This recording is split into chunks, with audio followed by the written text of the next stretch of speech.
எண்ணாம புத்தகம் गिनती का पुस्तक 24 அதிகாரம் 24 अध्याय 5, 6, 7 வசனங்களை வாசிக்க போகிறோம்.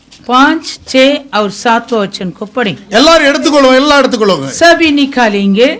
நம்பர்ஸ் गिनती का पुस्तक எண்ணாம புத்தகம் गिनती 24 அதிகாரம் 24 अध्याय 5, 6, 7 வசனங்களை இருந்து நாம் தேவசீதை கேட்க போகிறோம். 5, 6 और 7 वचनों से आज हम वचन सुनने वाले. யாக்கோபே உன் கூடாரங்களும் இஸ்ரவேலே உன் வாசஸ்தலங்களும் எவ்வளவு அழகானவைகள். ए याकूब तेरे डेरे और हे इज़राइल तेरे निवास स्थान क्या ही मनभावने है. அவைகள் பரவி போகிற ஆறுகளைப் போலவும் நதியோரத்தில் உள்ள தோட்டங்களைப் போலவும் கர்த்தர் நாட்டின சந்தன மரங்களைப் போலவும் தண்ணீர் அருகே உள்ள கேதுரு விருட்சங்களைப் போலவும் இருக்கிறது. वे तो घाटियां के समान और नदी के तट की वाटिकाओं के समान ऐसे फैले हुए हैं जैसे कि यहोवा के लगाए हुए अगर के वृक्ष और जल के निकट के देवदारू. அவர்களுடைய நீர்ச்சால்களில் இருந்து தண்ணீர் பாயும், அவர்கள் வித்து திரளான தண்ணீர்களில் பரவும். அவருடைய ராஜா ஆகாகை பார்க்கிலும் உயர்வான், அவர்கள் ராஜ்யம் மேன்மையடையும். और उसके गढ़ों से जल उमड़ा करेगा और उसको बीज बहुत से जल भरे खेतों में पड़ेगा और उसका राजा आगाग से भी महान होगा और उसका राज्य बढ़ता ही जाएगा. யார் இந்த யாக்கோபு? कौन है ये याकूब? யார் இந்த இஸ்ரவேல்? कौन है इज़राइल? யாக்கோபை இஸ்ரவேலாக தேவன் பெயரிட்டு மாற்றி அழைத்தார். याकूब का नाम को इज़राइल करके बदल के प्रभु बुलाया. யார் இந்த யாக்கோபு? कौन है ये याकूब? ஆபிரகாம் விசுவாசத்தின் தகப்பன், जो विश्वास के पिता अब्राहम, ஆபிரகாமுடைய குமாரன் ஈசாக்கு, अब्राहम के पुत्र ईसाक, ஈசாக்குடைய குமாரன் யாக்கோபு. ईसाक के पुत्र याकूब. ஆபிரகாம், ஈசாக்கு, யாக்கோபு 3 பேரை குறித்தும் வேதத்திலே முற்பிதாக்களின் தகப்பனாக வேதத்திலே நாம் பார்க்கிறோம். और अब्राहम, ईसाक, याकूब तीनों हमारे बाप दादाओं करके हम शास्त्र में देखता है. ஆனால் இந்த யாக்கோபை கவனிக்க வேண்டும். இந்த யாக்கோபுடைய 12 பிள்ளைகளும் இந்த பூமியிலே 12 கோத்திரங்களாக சந்ததிகளாக வேதத்திலே நாம் வாசிக்கிறோம். परंतु याकूब के बारे में हम शास्त्र में पढ़ सकता है कि याकूब के 12 पुत्रों के द्वारा 12 गोत्र इस पृथ्वी में उत्पन्न हुआ. யாக்கோபுடைய வேர் பற்றினது, याकूब का जड़ पकड़ा, பூத்தது, காய்த்தது, பூமியை பல நாள் நிரப்பும் நாட்கள் வரும் என்பது தீர்க்கதரிசனம் நிறைவேறினது. वैसे जो भविष्यवाणी था याकूब का जड़ पकड़ेगा, फूलेगा, फलेगा और उनके फल के द्वारा ये सारी पृथ्वी भर जाएगा. वो भविष्यवाणी पूरा हुआ है. ஏசாயா தீர்க்கதரிசன புத்தகம் ஏசாயா भविष्यवाणी की किताब 27 அதிகாரம் 27 अध्याय 6வது வசனத்தை நீங்கள் வாசித்தால், 6वां वचन, யாக்கோபு வேர் பற்றி இஸ்ரவேல் பூத்து காய்த்து உலகத்தை பல நாள் நிரப்பும் நாட்கள் வரும். भविष्य में याकूब जड़ पकड़ेगा और इज़राइल फूले फलेगा और उसके फलों से जगत भर जाएगा. இந்த தீர்க்கதரிசனமானது நிறைவேறிச்சு. ये भविष्यवाणी वचन पूरा हुआ. ஆதியாகம புத்தகம் 49 அதிகாரம் उत्पत्ति का किताब 49 अध्याय. யாக்கோபுடைய பிள்ளைகள் ஒவ்வொருவரையாக அங்கே தேவ திட்டத்தோடு கூட தகப்பன் வெளியரங்கமாக வெளிப்படுத்தி பேசும்போது, इस अध्याय में याकूब अपने हर एक पुत्र के बारे में परमेश्वर के मकसद के अनुसार प्रकट किया. இங்கே 49 அதிகாரம் 9-10 வசனங்களிலே வாசித்தால், उत्पत्ति 49 अध्याय में 9 और 10 वचन. ஆதியாகம புத்தகம் उत्पत्ति का किताब 49 அதிகாரம் 49 अध्याय 9-10 வசனங்களிலே சொன்னது போல, 9 और 10 वचन के अनुसार, யூதா பாலசிங்கம், நீ இறை கவர்ந்து கொண்டு ஏறி போவாய். என் மகனே, சிங்கம் போலும் கிளச்சிங்கம் போலும் மடங்கி படுத்தான், அவனை எழுப்புறவன் யார்? यहूदा सिंह के बच्चा है. हे मेरे पुत्र, तू आगे करके गुफा में गया है. वह सिंह अथवा सिंहनी के समान दबकर बैठ गया, फिर कौन उसको छेड़ेगा? சகோதர கர்த்தர் வருவளவும் செங்கோல் யூதாவை விட்டு நீங்குவதும் இல்லை, நியாயப்பிரமாணிக்கவன் பாதங்களை விட்டு ஒளிவதும் இல்லை, ஜனங்கள் அவரிடத்தில் சேர்வார்கள். जब तक तक सीलो न आए तब तक न तो यहूदा से राज दंड छूटेगा, न उसके वंश से व्यवस्था देने वाले अलग होगा, और राज्य के लोग उसके अधीन हो जाएंगे। யூத கோத்திரத்திலிருந்து வந்த சமாதானக்காரர் சமாதான பிரபு இயேசு. यहूदा के गोत्र से आया शांति का मूल यीशु। ஜனங்கள் அவரிடத்திலே உலகமுழுவதும் சேருவார்கள். आमीन। उन यीशु पर सारी पृथ्वी से लोग उनके साथ हो எத்தனை जाएंगे। ராஜாக்கள் வந்தாலும் ராஜாதி ராஜா இயேசு. कितने राजाओं की ना हो, राजाओं का राजा प्रभु यीशु। அவர் தெரிந்து கொள்ளப்பட்ட ஜனத்திற்காக தேவன் வாக்கு பண்ணியிருக்கிறார். अपने चुने हुए लोगों के लिए परमेश्वर वादा दिया। அந்த என்னாம புத்தகத்திலே வாசிக்கிறோம், அங்கே என்னாமம் 24:5 வாசிக்கிறோம். गिनती का पुस्तक 24 अध्याय में 5 वचन, யாக்கோபே हे याकूब, உன் கூடாரங்களும் हे ढेर, இஸ்ரவேலே हे உன் इस्राएल, வாசஸ்தலங்களும் எவ்வளவு அழகானவைகள். तेरा निवास स्थान क्या ही मन भावनी है। இங்கே கவனிங்க, யாக்கோப்பு தான் பெயர் தான் இஸ்ரவேலாக மாற்றப்பட்டது. याकूब का नाम है इस्राएल बना, அந்த வேர் பற்றியது, उनका जड़ पकड़ा। அந்த பெயர் தான் அந்த இஸ்ரவேல் தேசத்திற்கு கொடுக்கப்பட்டது. आमीन। वो इस्राएल का नाम है, इस्राएल देश में भी आया। அல்லேலூயா. हालेलुया। அங்கே அதாவது இஸ்ரேல் என்றால் அவன் ஸ்ட்ரகிள், போராடுகிற ஒரு போராளி. इस्राएल मतलब वो लड़ने वाला है, போராடுகிறவன். वो युद्ध करने वाला, लड़ने वाला। ஆண்டவருடைய நாமத்துக்கு மகிமை प्रभु உண்டாகட்டும். के नाम की महिमा हो। இஸ்ரேல் என்று சொன்னால் என்ன அர்த்தம்? इस्राएल नाम का क्या अर्थ है? அதாவது wrestlers with God, அவன் போராடுகிறவன் என்று சொல்லப்பட்டிருக்கிறது. आमीन। वो लड़ने वाला है।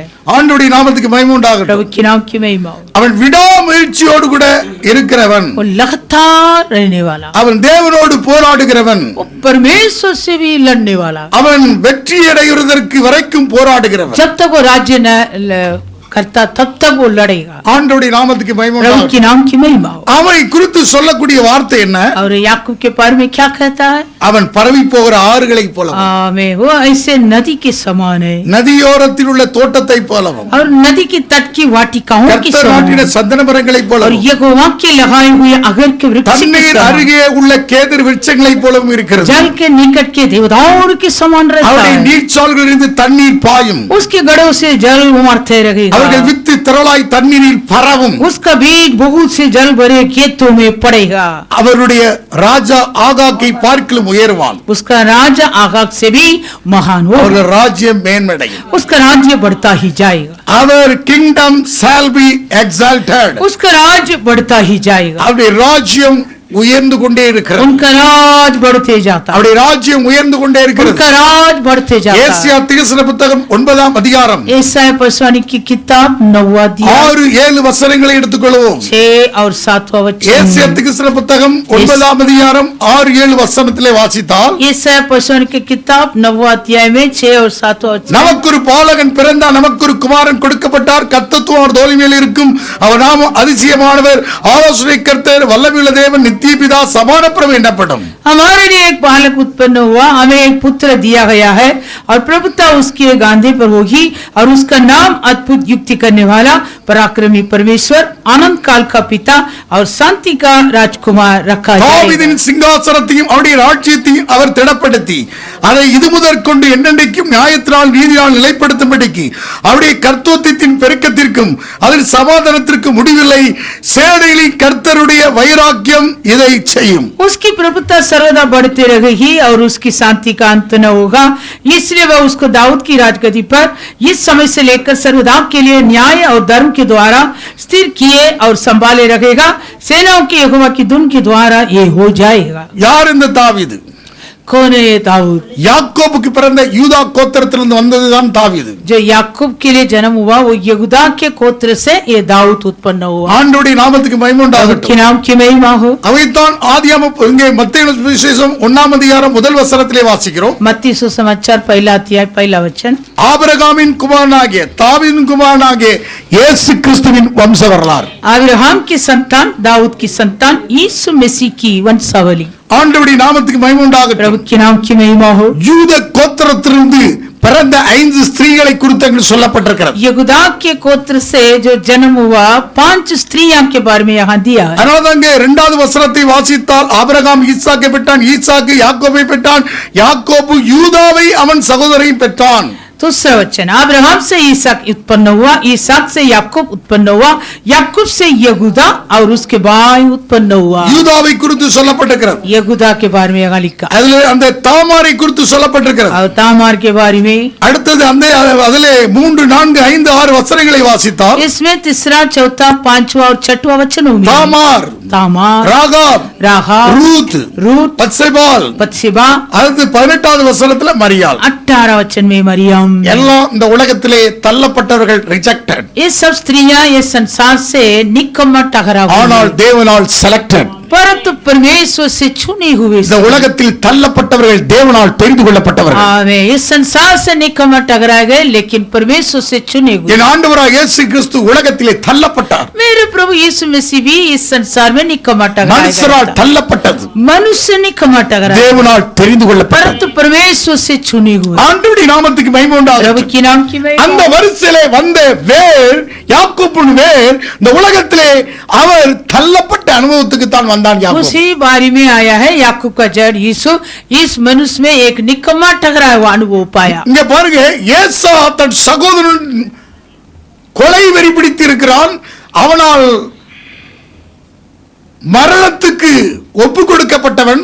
தாய் தகப்பனவனை அறியாத தேசத்துக்கு, வனாந்தரத்துக்கு, பதானராமுக்கு அனுப்பிவிட்டார். याकूब के भाई एसाव ने याकूब पर मार डालने के लिए सोचा, इस कारण याकूब के माता पिता ने वैसे एक जंगल पर ये याकूब को भेजा। ஈசாக்குக்கு 2 பிள்ளைகள், इसहाक के लिए 2 पुत्र था, அதாவது ஜுடுவை வச்சு ரெட்ட பிள்ளை பிறந்துச்சு. जुड़वा बच्चे जन्म हुआ। அவருடைய தாய் ரெபெக்காளுக்கு ரெட்ட பிள்ளை பிறந்தது. उनकी माता रिबेका के द्वारा जुड़वा बच्चे जन्म हुआ, ஏசா, யாக்கோப். एसाव और याकूब। இந்த பிள்ளைகள் 60 வயசுல பெற்றெடுத்தான் ஈசாக். इसहाक ने जुड़वे बच्चे को अपने 60 उम्र में जन्म दिया। யாக்கோபு याकूब ஒரு தள்ளப்பட்ட அனுபவத்துக்கு போகிறான். एक निकम्मा ठहराया हुआ अनुभव में था। அவன் வனாந்தரத்துக்கு அனுப்பப்பட்டு वो जंगल में भेजा गया। 20 வருஷம் 20 साल 10 தடவை சம்பளம் மாற்றப்பட்டு 10 बार उनको जो मिला वो बगार वो भी बदला गया। சுதந்திரத்தை விட்டு இழந்து ஒரு வனாந்தரத்தின் அனுபவத்துக்கு அனுப்பப்பட்டான். अपने स्वतंत्र को खोके एक जंगल के अनुभव में चला गया। அவன் சொல்லக்கூடிய வார்த்தை என்ன தெரியுமா? वो याकूब ने क्या कहा था? ஈசாக்கின் தேவன் பயபக்திக்குரியவர் என்னோடு இராவிட்டால் என்று சொல்கிறான். यदि वो इसहाक के भय मानने वाले ईश्वर मेरे साथ नहीं तो। எடுத்து வாசிக்கலாம் அந்த வசனத்தை. वचन को पढ़े। ஆதியாகமம் புத்தகம் 31ஆம் அதிகாரம் 42வது வசனம். उत्पत्ति का किताब 31वां अध्याय में 42 என் பிதாவின் தேவனாகிய ஆபிரகாமின் தேவனும் ஈசாக்கின் பயபக்திக்குரியவரும் என்னோடு இராமற் போனால், मेरे पिता का परमेश्वर अर्थात अब्राहम का परमेश्वर जिसका भय इसहाक भी मानता है, यदि मेरे ओर न होता तो। நீர் இப்பொழுது என்னை வெறுமையாய் அனுப்பிவிட்டிருப்பீர். தேவன் என் சிறுமையும் என் கைப்பிரயாசத்தை பார்த்து நேற்று ராத்திரி உம்மை கடிந்து கொண்டார் என்று சொன்னார். निश्चय तू अब मुझे छूछे हाथ जाने देता मेरे दुख और मेरे हाथों के परिश्रम को देखकर परमेश्वर ने बीती हुई रात में तुझे डांटा है।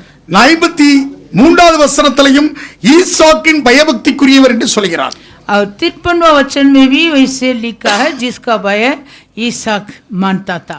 அதாவது தன்னுடைய முற்பிதாக்களின் தேவன் अपने बाप दादाओं के ईश्वर யாக்கோபோடு கூட இருந்தார். याकूब के साथ था। தேவன் அவனோடு கூட இருந்தார். परमेश्वर उसके साथ था। ले लो उसके हाथ से। யாக்கோபின் தேவன், याकूब का परमेश्वर ஆபிரகாமோடு இருந்த தேவன், जो अब्राहम के साथ था वो परमेश्वर ஈசாக்கோடு இருந்தார். ईसाक के साथ था। ஈசாக்கோடு இருந்த தேவன் जो ईसाक के साथ था யாக்கோபோடு वो இருந்தார். याकूब के साथ भी இந்த था। யாக்கோபை குறித்து தான் நாம் இந்த வேதலை வாசித்தோம். अब हम ये याकूब के बारे में ही वचन सुन रहा है। அவனுடைய ராஜ்யம் மேன்மை அடையும், उसका राज्य बढ़ते जाएगा, மேன்மை அடையும். वो बढ़ता जाएगा। யாக்கோபிலிருந்து வந்த சந்ததிதான் தாவீது. उस याकूब से ही आया वो संतान दाऊद, தாவீதிலிருந்து வந்த சந்ததிதான் இயேசு கிறிஸ்து. दाऊद से आया वो संतान यीशु। இயேசு கிறிஸ்துவுடைய வந்த ராஜ்யம் தான் நீங்களும் நானும் தேவனுடைய சபையாக இருக்கிறோம். उस यीशु मसीह के राज्य में ही ये कलीसिया तुम और मैं है। இந்தியா 80 வருஷம் முடிந்து 81வது வருஷத்தை சுதந்திர தினத்தை கொண்டாடுற நாட்களிலே हमारे भारत देश स्वतंत्र पाकर 80 साल पूरा हो गया, अभी 81 साल को मनाता है। ராஜ்யம் மேன்மை அடையும். राज्य बढ़ता जाएगा। தேவனுடைய வார்த்தையை கொண்டு கர்த்தர் உங்களை உயர்த்துவார். परमेश्वर अपने वचन के द्वारा तुम्हें श्रेष्ठ करेगा। அவர்கள் ராஜ்யம் மேன்மை அடையும். उनका राज्य बढ़ता जाएगा। ஹல்லேலூயா. हालेलुया। இந்த இந்தியா மேன்மை அடைந்ததுக்கு காரணம் இந்த இந்தியாவுக்குள் சுவிசேஷம் கடந்து வந்தது. ये भारत देश इतना श्रेष्ठ पाया, कारण क्या मालूम है? ये भारत देश में सुसमाचार आया। ரட்சிப்பின் சுவிசேஷம் கடந்து வந்தது. उतार के सुसमाचार आया। ஹல்லேலூயா. हालेलुया। அது பரவி போகிற ஆறாக, அது தண்ணீர் பரவு வித்தாக இந்த எல்லாம் பரவுச்சுது. ऐसे वो नदी के समान जो फैलने वाले बीज के जैसे फैला है। தேவனுடைய வித்து பரவுச்சுங்க. परमेश्वर का बीज फैलाता है। ஹல்லேலூயா. हालेलुया। தோமா இந்த இந்தியாவுக்கு வந்தார். और तोमा इस भारत में आया। அதுக்கப்புறம் பிறகு ஒவ்வொரு மிஷனரிகள் வந்தார்கள். उसके बाद हर एक प्रकार के मिशनरी लोग आए थे। ராஜ்யம் மேன்மை அடைந்திருக்கு. राज्य श्रेष्ठ हुआ। இந்த இந்தியா வளர்ச்சி இருந்திருக்குங்க. हमारा इंडिया वैसे श्रेष्ठ पाया। வளரும் நாடுகளில், உலகத்துல வளரும் நாடுகளை ஒன்றாக இந்தியா இருக்கிறது. आजकल हमारा ये भारत ऐसे बड़े श्रेष्ठ बनने वाले देश में एक है। பழைய சரித்திரங்களை பார்த்தால் இந்தியாவுடைய வளர்ச்சி, और पुराना इतिहास को हम देखेगा तो आज ये इंडिया उतना बढ़ते जाता है। உலக அளவிலே பேசப்பட்டு கொண்டிருக்கிறது. पूरे संसार में भारत के बारे में बात हो रहा அதற்கு है। காரணம் அவருடைய ராஜ்யம் மேன்மை அடையும். कारण राज्य श्रेष्ठ होता है। அவருடைய ராஜ்யம் இங்கேயும் வந்திருக்கிறது. उसका राज्य यहाँ भी आया। பரமண்டலத்திற்கு எங்கள் பிதாவே, हे हमारे स्वर्गीय पिता, உம்முடைய பரிசுத்த ராஜ்யம் तुम्हारे पवित्र राज्य வருவதாக, आए, எங்கள் இந்தியாவுக்குள் வருவதாக, हमारे इस भारत में आए இன்னும் வருவதாக, और आए, இந்த இந்தியா இன்னும் மேன்மை அடைவதாக. इस भारत और श्रेष्ठ बनना। ஆமென் சொல்லுவோம். आमेन। நீங்கள் ஒவ்வொருவரும் மேன்மை तुम அடைகிறவர்கள். सब श्रेष्ठ पाने இந்திய वाले। குடிமக்கள் மேன்மை ये அடைகிறவர்கள். भारत के हर एक निवासियों श्रेष्ठ पाएंगे। ஹல்லேலூயா. हालेलुया। எல்லாம் மேன்மை அடைவதற்காக தேவனுடைய வாக்குத்தத்தங்கள் நமக்கு கொடுக்கப்பட்டது. हाँ, हम सब श्रेष्ठ पाने के लिए परमेश्वर के वादा हमें दिया இந்த गया। யாக்கோப்பு குறித்து நாம் பார்ப்போம். யாக்கோப்புங்கிற ஒரு வேர் பற்றி இருக்கிறது. और ये याकूब का जड़ पकड़ा है। யாக்கோப்புடைய வேர் பற்றி இருக்கிறது. याकूब का जड़ पकड़ा है। பூத்து காய்த்து இந்த பூமியை பலனால் நிரப்பி இருக்கிறது. फूला फला और उनके फलों के द्वारा ये सारे पृथ्वी को भर அப்ப गया। முதலாவது இந்த யாக்கோப்புங்கிற ஒரு வேரை குறித்து பார்க்க போறோம். हम पहले अभी याकूब के जड़ के बारे में இந்த देखेंगे। யாக்கோப்பு குறித்து பார்க்கும்போது अरे याकूब के बारे में அவருடைய சகோதரனுக்கு தப்பி ஓடினவன் अपने भाई से बचा के दौड़ाता भागा था। வனாந்திரத்திலே जंगल में 20 வருஷம் 10 தடவை சம்பளமாற்றப்பட்டவன். जंगल में याकूब 20 साल था, उसमें 10 बार उनको पहाड़ को भी बदला है। அவனுடைய வார்த்தை சொல்கிறான், அவன் சொல்கிறான், நான் சிறுமைப்பட்டு இருந்தேன் என்று சொல்கிறான். इसलिए याकूब ने अपने वचन में कहता है मैं बहुत दीनता என் में था। சிறுமையை கர்த்தர் கண்ணோக்கி பார்த்தார் என்று சொல்கிறான். मैं परमेश्वर ने मेरे दीनता को देखा है। அங்கே ஆதியாகமம் 31:42 என் சிறுமையை பார்த்தார் என்று சொல்கிறான். उत्पत्ति का किताब 31वां अध्याय 42वां वचन में कहता है प्रभु ने मेरे दीनता को देखा। அப்படி சிறுமைப்பட்டு வந்த அந்த யாக்கோப்பை वैसे दुख और परिश्रम करते हुए आया हुआ வேறுண்ட பண்ணினதற்கு காரணம் என்ன? वो जड़ पकड़ा। कारण அவன் क्या? மூலமாக பூத்து காய்த்து பூமியை பலனால் நிரப்பி ये இருக்கிறார். याकूब के द्वारा फलते फूलते सारे ये पृथ्वी भर गया। அவன் மூலமாக ஒரு யூத சந்ததி, याकूब के द्वारा एक यहूदा के दाऊद, पुत्र दाऊद, தாக்கு இயேசு கிறிஸ்து, यीशु मसीह, அவருடைய வழியில उनके उसी संतानों में வேர் பற்றி இருக்கிறது. जड़ पकड़ा है। வேர் பற்றி இருக்கிறது. जड़ पकड़ा। அவருடைய குணத்திலே ஒரு சில வார்த்தைகளை நாம் और தியானிக்கிறோம். हम अभी याकूब के गुण के बारे में, स्वभाव के बारे में, யாக்கோப் என்றால் அவன் ஏமாற்றுக்காரன் தான் நீங்கள் और பார்த்திருப்பீங்க. याकूब के बारे में हम सब जानता है वो ठोकर देने वाला। அப்படித்தான் நீங்கள் ऐसे தியானிக்கிறீர்கள். ही हम जानता है। ஆனால் அவனுடைய விசேஷித்த காரியங்களை குறித்து பார்க்க போகிறோம். लेकिन ये याकूब के जो था स्वभाव, एक विशेष भाव के बारे में हम आज देखेंगे। அவனுடைய தேவன் சொல்கிறார், அந்த புறப்பட்டு வந்த தேசத்துக்கு திரும்ப போனவனை और அனுப்புகிறார். परमेश्वर ने याकूब की ओर कहा जिस देश से तू निकल आया उस देश में वापस जाओ। ஆனா போன்னு சொன்னா लेकिन जाने के लिए அவன் சகோதரனை தாண்டி போகணும். वो अपने भाई एसाव से ही जबार करके जाना है। ஒரு உள்ளான ஒரு பயம் இருக்குது. उसके अंदर से भय है। அவன் கொலவெறி பிடிச்சு போயிருந்தான். वो तो पहले इसके ऊपर मार डालने அவனை सोचा। சந்திக்கிறதுக்கு वो एसाव से मिलने के लिए ரொம்ப ஆயத்தத்தோட போறான். बड़े तैयारी के साथ गया याकूब। அவன் எப்படி எல்லாம் ஆயத்த போட்டு முன்னால பின்னால எல்லாம் செட் பண்ணி போறான். याकूब ऐसे पूरी दिशा से सेट तैयार करके आगे का पीछे का तैयारी के साथ गया। 33ஆம் அதிகாரத்துல நம்ம வாசிக்கிறோம். 33वां उत्पत्ति 33वां अध्याय में, அதாவது 33 எல்லாம் ஆதியாகமம் 33 ஒன்றை எடுத்துக்கொள்வோம். सभी निकालेंगे उत्पत्ति 33वां अध्याय पहला யாக்கோபு वचन। தன் கண்களை ஏறெடுத்து இதோ ஏசாவும் அவனோடு 400 மனிதரும் வருகிறதை கண்டு பிள்ளைகளை லேயாளிடத்தில் ராகேலிடத்திலும் 2 பணிவிடைக்காரிடத்திலும் வெவ்வேறாக பிரித்து வைத்து, याकूब ने आंखें उठाकर ये देखा कि एसाव 400 पुरुष संग लिए हुए चला आता है। तब उसने बच्चों को अलग अलग बांटकर लिया और राखेल और दोनों दासियों को सौंप दिया। பணிவிடைக்காரிகளையும் அவர்கள் பிள்ளைகளையும் முதலிலும், லேவியாளையும் அவள் பிள்ளைகளையும் இடையிலும், ராகேலையும் யோசேப்பை கடையிலும் நிறுத்தி, और उसने सबसे आगे लड़कों समेत दासियों को, उसके पीछे लड़कों समेत लिया और सबसे पीछे राखेल और यूसुफ को रखा।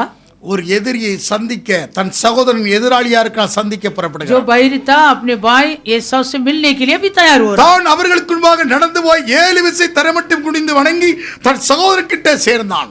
और आप उन सबसे आगे बढ़ा और 7 बार भूमि पर गिर के दंडवत की और अपने भाई के पास पहुंचा। அப்பொழுது ஏசா எதிர்கொண்டு ஓடி வந்து அவனை தழுவி, तब एसा उससे पेट करने को दौड़ा और उसको हृदय से लगाकर அவன் गले கழுத்தை से लिपटकर चुमा। கட்டிக்கொண்டு அவன் முத்தம் செய்தான். இருவரும் அழுதார்கள். गले से लिपटकर चुमा, फिर वे दोनों रो पड़े। இங்க பாருங்க, இவன் எல்லாரையும் பார்த்து இந்த பிள்ளைகளா யாருப்பான்னு கேட்கிறான். ऐसा ने सब बच्चे लोग को देखकर कहा, ये सब कौन है? உன்னோடு இருக்கிறவர்கள் யார் என்றான். அதற்கு அவன், தேவன் உமது அடியானுக்கரான பிள்ளைகள் என்றான். तब उसने आंखें उठाकर स्त्रियां और बच्चों को देखा और पूछा, ये जो तेरे साथ है वे कौन है? उसने कहा, ये तेरे दास से लड़के हैं जिन्हें परमेश्वर ने अनुग्रह करके मुझको दिया है। அல்லேலூயா. हालेलुया, கர்த்தர் அருளின பிள்ளைகள். आमीन। परमेश्वर ने अनुग्रह करके मुझको दिया है। Children are gift from the Lord. आमीन। वो जो बच्चे वो परमेश्वर से मिलने वाला प्रतिफल எனக்கு है। கர்த்தர் தந்த கிஃப்ட்னு சொல்லுகிறான். याकूब ने कहा, ये परमेश्वर मेरे लिए अनुग्रह से दिया हुआ गिफ्ट है। அப்பொழுது பணிவிடைக்காரிகள் அவர்கள் பிள்ளைகள் சேர்ந்து வந்து வணங்கினார்கள். तब लड़कों समेत दासियों ने निकट आकर दंडवत किया।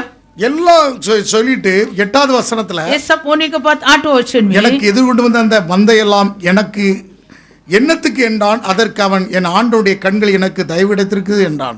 तब उसने पूछा, तेरे ये बड़ा दल जो मुझको मिला उसका क्या प्रयोजन है? उसने कहा, ये कि मेरे प्रभु की अनुग्रह की दृष्टि मुझ पर हो। ஏசா, என் சகோதரன் எனக்கு போதுமானது உண்டு, உன்னுடையது உனக்கு இருக்கட்டும் என்றான். ऐसा ने कहा, है मेरे भाई, मेरे पास तो बहुत है, जो कुछ तेरा है वो तेरा ही रहे। அதற்கு யாக்கோப்பு, அப்படியல்ல, உம்முடைய கண்கள் எனக்கு கிருபை கிடைத்தேயானால் என் வெகுமதியும் கையிலிருந்து ஏற்றுக்கொள்ளும்.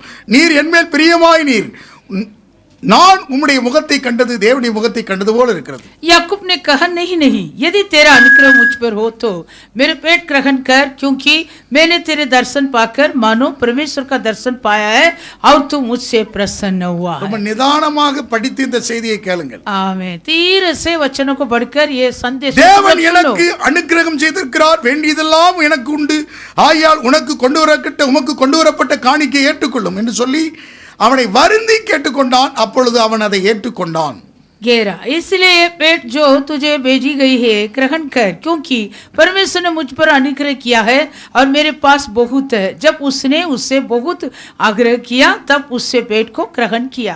ஒப்புரவாயிட்டாங்க. अभी दोनों मेल मिलाप हो गया। அல்லேலூயா. हालेलुया। ரெண்டு பேரும் ஒப்புரவாயிட்டாங்க. दोनों भाई लोग मेल मिलाप हो गए, மீண்டும் நட்புறவு கொண்டுட்டாங்க. दोबारा मेल मिला। சகோதரன் ஏசா சொல்றான், ऐसा ने कहा, பின்பு அவன், நான் புறப்பட்டு போவோம், வா, நான் உனக்குன்பாக நடப்பேன் என்றான். फिर ऐसा ने कहा, हाँ हम बढ़ चले और मैं तेरे आगे आगे चलूंगा। இங்கதான் செய்தி புறப்படுது. यहाँ है अभी हमारा संदेश उत्पन्न हो रहा। எல்லாம் சமரசமாயிட்டாங்க. अभी दोनों मेल मिलाप हो गया। புறப்பட்டு போவோம், வா, நான் உனக்குன்பாக நடப்பேன். ऐसा ने बोला, आजा हम सब जाएंगे, मैं तेरे आगे आगे चलूंगा। அதற்கு யாக்கோபு சொன்ன பதில கேளுங்க. अभी याकूब ने क्या उत्तर दिया? அவன் பிள்ளைகள் இளம் பிள்ளைகள் என்றும் கறவையோட ஆடு மாடுகளிடத்தில் இருக்கிறது என்றும் என் ஆண்டவனுக்கு தெரியும். அவைகளை ஒரு நாளாவது துரிதமாய் ஓட்டினால் மந்தையெல்லாம் ஆண்டு போகும். याकूब ने कहा, हे मेरे प्रभु, तू जानता ही है कि मेरे साथ सुकुमार लड़के और दूध देने हारी पेड़ बकरियां और गाय है। यदि ऐसे पशु एक दिन भी अधिक हाके जाए तो सबके सब मर जाएंगे। என் ஆண்டவனாகிய நீர் உமது அடியானுக்கு முன்னே போம்.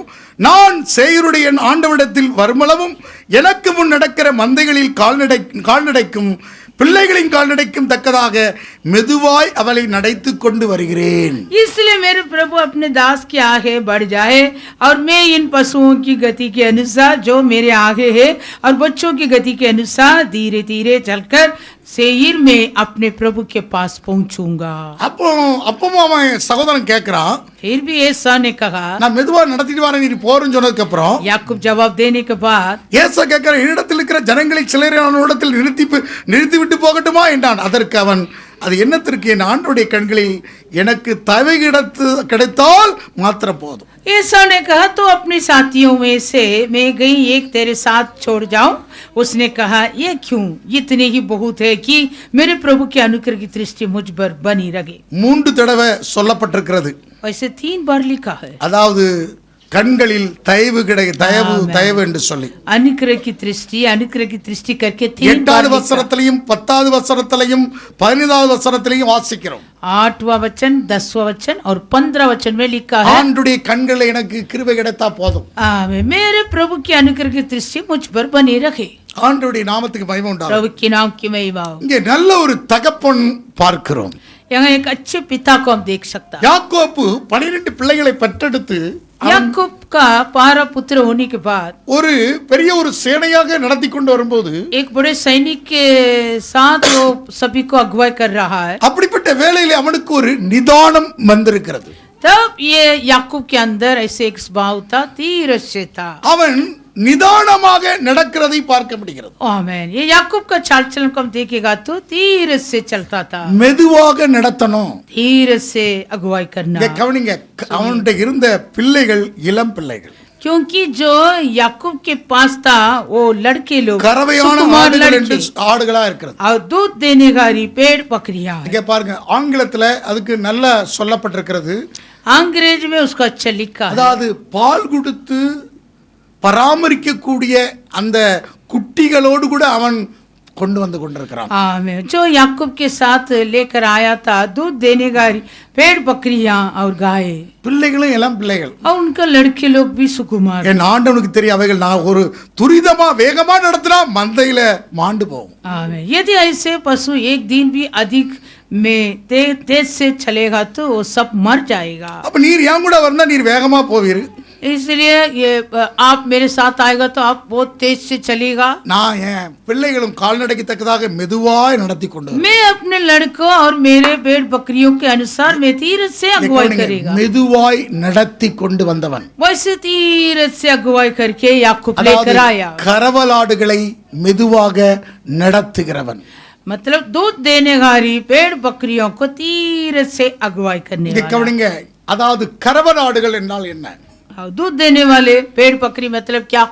அதாவது அது பராமரித்து நடக்கக்கூடிய ஆடுகள், आमीन, हालेलुया। பால் கொடுத்து பராமரித்து நடத்தக்கூடிய அந்த ஆடுகள், वो पेड़ बकरियों को दूध पिला के वैसे एकदम जिम्मेदारी होकर अगुवाई करने वाला अनुभव है। அதுக்கு தான் பேரு கறவலாடு. उसका नाम दूध देने वाली पेड़ बकरी। அத மெதுவாக நடத்தினாதான், वो पेड़ बकरी को यदि धीरज से अगुवाई करेगा வேகமா நடத்திட முடியாது, ऐसे एकदम तेज से अगुवाई नहीं कर सकता, மெதுவாக நடத்துகிறான். धीरज से अगुवाई करना। தன் சகோதரன் அவனுக்கு பலமா வந்துட்டாரு, आमीन, अभी उनका पराक्रम के रूप में भाई भी मिल गया ऐसा। சத்ருவை கத்தர் மாட்டிட்டாரு, शत्रु को சத்ருவை எல்லாம் மாட்டிட்டாரு, அந்த இதெல்லாம் மாத்திட்டாரு. जो बैर का अनुभव था वो सब कुछ शत्रु का अनुभव अभी प्रभु बदल दिया। சத்ரு பின்தொடராதபடி கர்த்தர் அவனுக்கு மாத்திட்டாரு. अभी शत्रु याकूब के पीछे नहीं आ पाता क्योंकि प्रभु ने बदल डाला। அவன் ஒரு அவனுக்கு கிருபையோட வந்துட்டான், वो एक अनुग्रह के साथ आ गया पार करके, ஆனா எமோஷனா ஓடலங்க. लेकिन वो ऐसे इमोशन से नहीं दौड़ा। என் சகோதரன் ஏசா இருக்கிறாரு, मेरे भाई एसाव तो है, ஏசாவு எனக்கு அவனுடைய ஜனத்தை பக்கத்துல தாரான். एसाव भी अपने पूरे भेड़ बकरी और सब कुछ मुझे देता है। இல்ல அந்த இல்லங்க, ஜனத்தை எனக்கு பலனா தாரான். एसाव भी मेरे लिए उनके जनों को देता है। இங்க பாருங்க, தன்னுடைய மற்றவருடைய பலத்தை அவன் பார்க்கல. याकूब दूसरे के पराक्रम के ओर नहीं இங்க देखा। பாருங்க, என் பலம் என்ன, என் பலவீனம் தெரியட்டா உலகத்திலே பெரிய முடவன். हाँ, मेरा बल क्या है और मेरा कमजोर क्या है ये नहीं समझ पाएगा तो हमें सबसे बड़े लंगड़ा है। அப்பங்கோகன். இந்த உலகத்துல பெரிய முடவன் யார் தெரியுமா? ये सारी दुनिया में सबसे बड़े अपंगो कौन है? கண் தெரியாதவன் பெரிய சாதனை பண்ணுகிறான். जो अंधा है वो भी सबसे बड़े बड़े कार्य करता ஊமையன் பெரிய சாதனை है। பண்ணுகிறான். जो गूंगा है वो भी उसके द्वारा भी सबसे बड़े बड़े काम होता है। நொண்டி முடவர்கள் நிறைய சாதிக்கிறார்கள். जो ऐसे लंगड़े अनुभव में है वो लोग भी बहुत बड़ा பெரிய சாதனையாளராக உலகத்தில் இருக்கார்கள். बहुत बड़े बड़े कार्य उन लोग के द्वारा होता है। உலகத்துல பெரிய யார் முடவன் தெரியுமா? परंतु ये सारे संसार में सबसे बड़े अपंगो कौन है? என் பலம் என்ன, என் பலவீனம் என்னன்னு தெரியணும். मेरा बल क्या है, मेरा पराक्रम, என் பலம் என்ன, मेरा बल क्या, என் பலவீனம் என்ன, मेरा कमजोर क्या। இத உணர்ந்தால், इस विषय को समझ पाएगा तो, அத உணராட்டா हम नहीं समझ पाएगा। உலகத்திலே பெரிய முடவன் அவன் தான். हमें ये संसार में सबसे बड़े अपंगो, காலம் முழுதும் அவன் முடவனா தான் இருப்பான். वो अपने जीवन पर क्या अपंगो रहता है। இங்க பாருங்க, இந்த யாக்கோபுடைய வேர் பற்றினதுக்கு காரணம் என்ன தெரியுமா? ये याकूब का जड़ पकड़ा है, कारण क्या, ஏன் பலம் என்ன, मेरा बल क्या है। ஏசாக் பலத்தை தரலாம், एसाव के द्वारा पराक्रम आ सकता है, சப்போர்ட் கொடுக்கலாம், ऐसा मदद कर सकता है। ஹல்லேலூயா. हालेलुया। இன்றைக்கு என் பலன் என்ன, आज मेरा बल क्या है। கர்த்தர் உங்களுக்கு பிள்ளைகளை தரலாம். प्रभु तुम्हारे लिए भी बच्चे लोग को दे सकता है। பாய் மனோஜுக்கு கர்த்தர் இன்னொரு பிள்ளையை தந்திருக்கிறார். आमीन। भाई मनोज के लिए प्रभु और एक लड़का को दिया है। ஏன் பலம் என்ன, मेरा बल क्या है, என் பலவீனம் என்ன, मेरे कमजोर क्या है। ஹல்லேலூயா. हालेलुया। என் பலம் என்ன, मेरा बल क्या है। மற்றவருடைய பலத்துல ஓடக்கூடாது, हम दूसरे के पराक्रम में, மற்றவர்களை பார்த்து ஓடக்கூடாது. दूसरे के देखकर हम அவன் ஏசாவை பார்த்து ஓடவில்லை, याकूब एसाव को नहीं देखा। நாம் இந்த உலகத்தை பார்த்து ஓட வேண்டாம், हम ये संसार को देख के नहीं दौड़ना இந்த है। உலகத்திலே மற்றவர்களை பார்த்து ஓட வேண்டாம். इस संसार के लोगों के जैसे हम नहीं दौड़ना। உன் பலன் என்ன, உன் பலவீனம் तेरा என்ன, बल क्या है, तेरा कमजोर क्या है। இதை நீ உணர்ந்து விட்டால் इस विषय को तू समझ पाओ, உன் குடும்பத்தை நீ மெதுவாக तब நடத்துவாய். तू भी तेरे परिवार को धीरे से अगुवाई करेगा। என் பிள்ளைகள் இளம் பிள்ளைகள், क्योंकि मेरे साथ जो है वो बच्चे लोग तो एकदम सुकुमार लड़के, நான் கரவலான ஆடுகளை வச்சு நடத்திட்டு இருக்கிறேன். मेरे पास जो है दूध देने हरी भेड़ बकरियां है। கொஞ்சம் வேகமா நடத்தினா, துரிதமா நடத்தினா அங்க செத்து போவோம். यदि तेज से अगुवाई करेगा तो सब मर जाए। சில பேருக்கு மற்றவங்களை பார்த்து கொஞ்சம் வேகமாக உயரணும்னு ஆசை இருக்குது. और कई लोग का इससे भी मन में आशा है, दूसरे लोग को देखकर हम भी जल्दी से जल्दी बढ़ना है। ஊழியத்துல வேகமா போறதுக்கு நிறைய வழிகள் இருக்கு. सेवकाई में तेज से चलने के लिए बहुत सारा मार्ग है। கடன் வாங்க கூடாதுன்னா கடன் வாங்க கூடாது. खर्च ना लेना तो ना लेना। மெதுவா நடத்துறது ரொம்ப ஆரோக்கியமா இருக்கும். जो धीरे से अगुवाई होता वो आरोग्यता। ஹல்லேலூயா. हालेलुया। நான் யார், मैं कौन है, இங்கே உணர்ந்து கொண்டானுங்க. समझ पाया। கரவலான ஆடு. आमीन। दूध देने वाले भेड़ बकरी। சங்கீத புத்தகம் 78ஆம் அதிகாரத்தை எடுத்துக்கொள்வோம். भजन संगीता 78वां अध्याय। தாவீதை தேவன் தெரிந்து கொண்டதற்கு நோக்கம் என்ன?